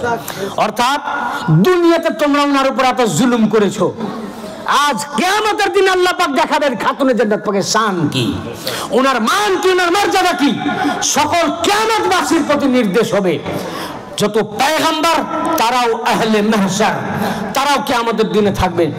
পয়গম্বরদের প্রতিও নির্দেশ হবে, এই আম্বিয়া, আরে দুনিয়ায় তো তোমরা খাতুনে জান্নাত পাককে মূল্যায়ন করনি, উনার উপরে দুশমনি করেছো, আদাওয়াত করেছো, উনার আওলাদ পাকদেরকে ধরে ধরে শহীদ করেছো, উনার বাগে ফেদাক ছিনিয়ে নিয়েছো, উনার প্রতি দুশমনি করেছো। কিয়ামতের দিনে উনার শানকে আল্লাহ পাক খুলবেন, পয়গম্বরদেরকে নির্দেশ করবেন, আমার সাইয়্যিদা ফাতেমা রানী, কিয়ামতের দিনেও তিনি রানী, তিনি পুল সিরাত অতিক্রম করবেন, পর্দা করবে 70,000 ডগরান চোখ বিশিষ্ট হুরেরা। আর শুধু পর্দার জন্য নয়, পয়গম্বরদের প্রতি নির্দেশ হবে, খাতুনে জান্নাত পাক যাচ্ছেন, ওনাকে রেসপেক্ট করুন, সম্মান করুন। পয়গম্বরদের প্রতি নির্দেশ হবে যে হে আমার পয়গম্বর, তোমরাও খাতুনে তাহার পাকের জন্য, খাতুনে কিয়ামতের জন্য নিজের নিজের মস্তক অবনত করো এবং চোখকে দিশা করো, তাজিম করো ফাতেমাতুজ জাহরা আলাইহিস সালামকে। নারে তাকবীর, নারে তাকবীর, নারে রিসালাত, নারে রিসালাত, নারে হায়দারি, নারে হায়দারি, নারে গৌস, নারে গৌস। বর্তমান জামানার ইমাম হযরত সৈয়দ শাহ ইয়াকুব আলী আল কাদরি, বর্তমান জামানার ইমাম হযরত সৈয়দ শাহ ইয়াকুব আলী আল কাদরি। নারে তাকবীর, নারে রিসালাত। দুনিয়ায় খাতুনে জান্নাত পাককে কেউ বুঝলো না, আল্লাহ পাক কিয়ামত পাকে কিয়ামতের দিন দেখাবেন খাতুনে জান্নাত, খাতুনে কিয়ামত হযরত সাইয়্যিদা ফাতেমাতুজ জাহরা আলাইহিস সালাম কে আছেন, যার জন্য পয়গম্বরগণ গর্দান ঝুঁকাবেন। তিনি কে আছেন, যার জন্য পয়গম্বর নিজের চোখকে নিচা করবেন, মস্তক অবনত করবেন, যাকে কিয়ামতের দিনে সাজদা করানো হবে। সকল মাহশরবাসী যার জন্য গর্দান মাথাকে ঝুঁকিয়ে নেবেন, আল্লাহ পাকের নির্দেশ হবে গর্দান ঝুঁকাবার জন্য। সেই ফাতেমাতুজ জাহরা আলাইহিস সালাম কে আছেন, ওনার ওয়াসাল পাকের তারিখ সামনে আসছে, রমজান মাস, 3রা রমজান হযরত সাইয়্যিদা ফাতেমাতুজ জাহরা আলাইহিস সালামের ওয়াসাল পাকের দিন। ওই দিন উনি দুনিয়া থেকে খুব ওনার সঙ্গে সাথী এবং রসুলের পাকের সাথে যারা চলাফেরা করেছেন তাদের কাছ থেকে উনি খুব দুঃখ পেয়েছিলেন, খুব কষ্ট ও ব্যথা নিয়ে দুনিয়া ছেড়ে চলে গেছিলেন। এই 3রা রমজান সামনে আর বেশি দিন নাই, তাই আমি 3রা রমজান খাতুনে জান্নাত পাকের ওয়াসাল পাককে উদ্দেশ্য করে আমি আজকে এই কাউসার সাবজেক্টে আমি আপনাদের কাছে চুজ করেছিলাম। আর আজকে মাওলা পাকের উর্স পাক, মাওলা পাক এই কাউসারের মধ্যে রয়েছেন। দেখুন, যে খাতুনে জান্নাত পাক হচ্ছেন সকল আহলে আইম্মা, উনি হচ্ছেন উম্মুল আইম্মা আহলে বাইত, সকল আহলে বাইত পাকের ইমামদের উনি হচ্ছেন আম্মা জান। তাহলে আমাদের হুজুর পাক, মেদিনীপুর দরবার পাক, মাওলা পাক, হুজুর গৌস পাক, যত ইমাম পাক রয়েছেন তাদের আম্মা জানের কিয়ামতের দিনে এই মর্যাদা। তাহলে ওনার আম্মার যদি মর্যাদা আল্লাহ পাক কিয়ামতের দিনে সম্মান প্রদর্শন করান, সেই মায়ের সন্তানদের মর্যাদা কিয়ামতে কেমন কি হবে? তাহলে বুঝতে পেরেছেন না? সেই মায়ের সন্তানদের, সেই মায়ের আহলে বাইত পাকদের, এই মেদিনীপুর দরবার পাকের হুজুর গওস পাকের ইনাদের মর্যাদা কি? হুজুর গওস পাকের কি মর্যাদা কিয়ামতের দিনে সেই দিন মানুষ দেখতে পাবে। গওস পাক কি আছেন? আল্লাহ পাক ইনাদের প্রত্যেককে, আজ মানুষ ইনাদেরকে বুঝছে না, চিনছে না। কিয়ামতের দিন আল্লাহ পাক খাতুনে আতার পাকের সাথে সাথে খাতুনে জান্নাত পাকের যত আহলে বাইত কিয়ামত পর্যন্ত দুনিয়াতে আসবেন, সকল আহলে বাইত পাকের মর্যাদা কিয়ামতের দিন আল্লাহ পাক দেখাবেন।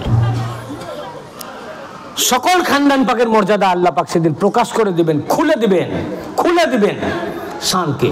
আর প্রত্যেকটা আহলে বাইত কিয়ামতের দিনে নিজ নিজ মুরিদ ও ভক্ত ও মুতাকিদদেরকে নাম ধরে ডেকে পুলসিরাত পার করাবেন। নাম ধরে আল্লাহ পাক বলবেন যে আপনার ভক্তদেরকে আপনি নিয়ে যান। প্রত্যেকটা আহলে বাইত নিজের মুরিদকে এবং নিজের মুতাকিদকে, ভক্তকে, মান্নাওয়ালাকে, মুরিদ হতে পারেনি, ভক্ত আছে, প্রত্যেককে যদি সত্যিকারের মন থেকে হয়। আর যাদের এত সম্মান, তাহলে বোঝা যাচ্ছে কিয়ামত কার?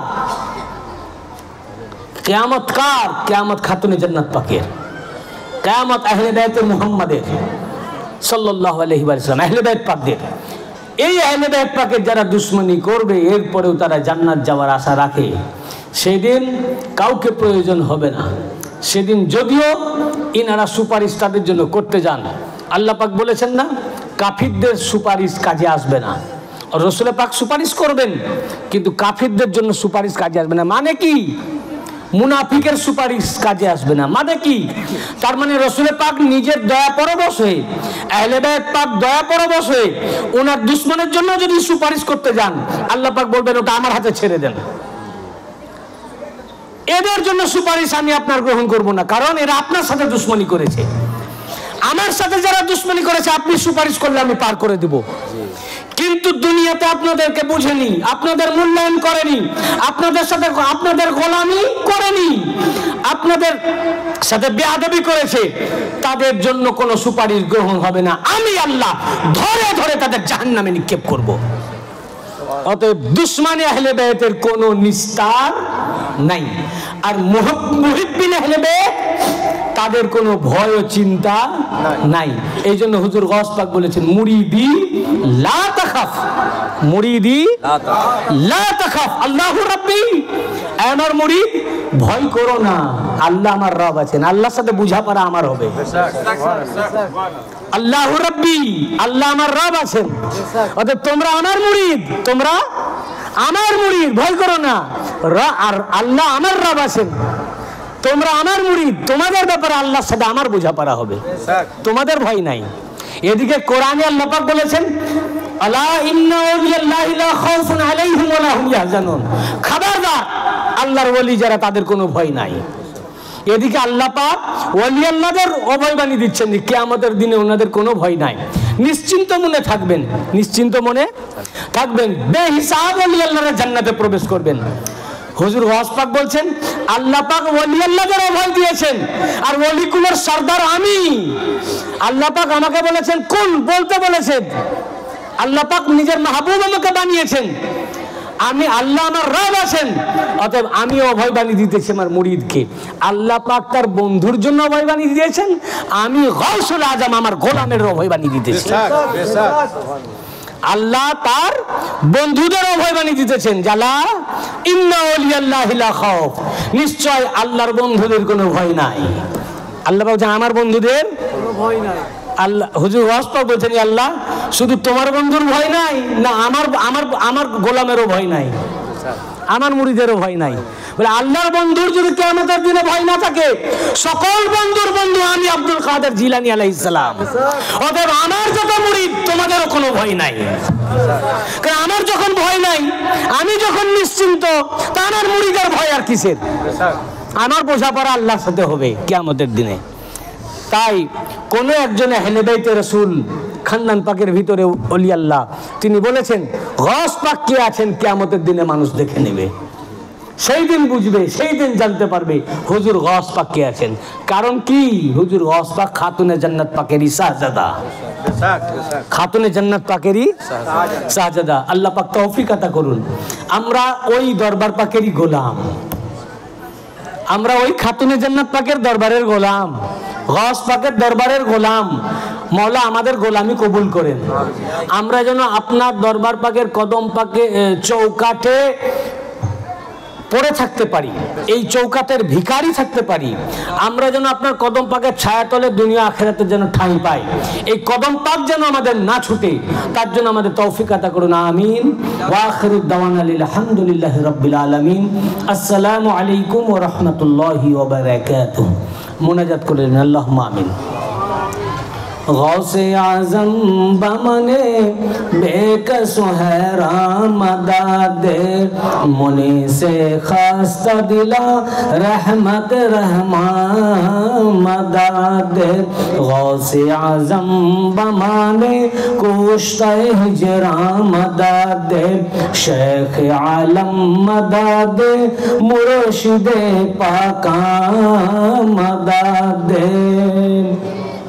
दस्तगीरे ज़ुआफ़ा ज़ोर ग़रीबा मदद हामिए अहले काब दाफ़ेरमा मदद बाख़याले रुख़े तू आईना व शहर अनम दिले मंदर सर जुल्फ़ तू परेशान मदद बागदायान जहाँ कार हुमामी साजद मुरे दरगह तू रश्क सुलेमान मदद मंबाए लुत्फ़ अता रहमत आलम करमे मादिनी जूद सखा मज़हर रहमान मदद लुत्फ़ आमे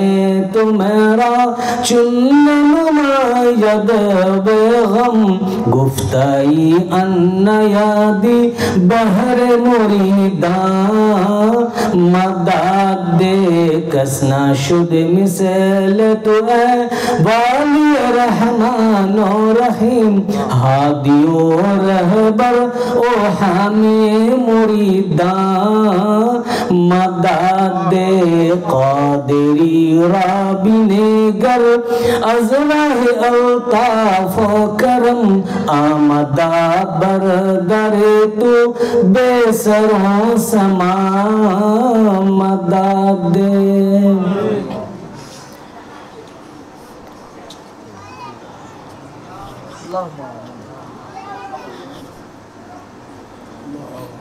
वसल्लल्लाहु तआला अला खैर खल्क़िही मुहम्मद व अला अहलि बैतिही व आलिहि त्तय्यिबीन वत्ताहिरीन वल मासूमीन अजमईन खुसूसन अला सय्यिदिना अल-गौसिल आज़म अमीनुल मकीन बिरहमतिका या अरहमर राहिमीन बहक़्क़ ला इलाहा इल्लल्लाहु मुहम्मदुर रसूलुल्लाह या शेख अब्दुल कादिर शैय्यन लिल्लाह।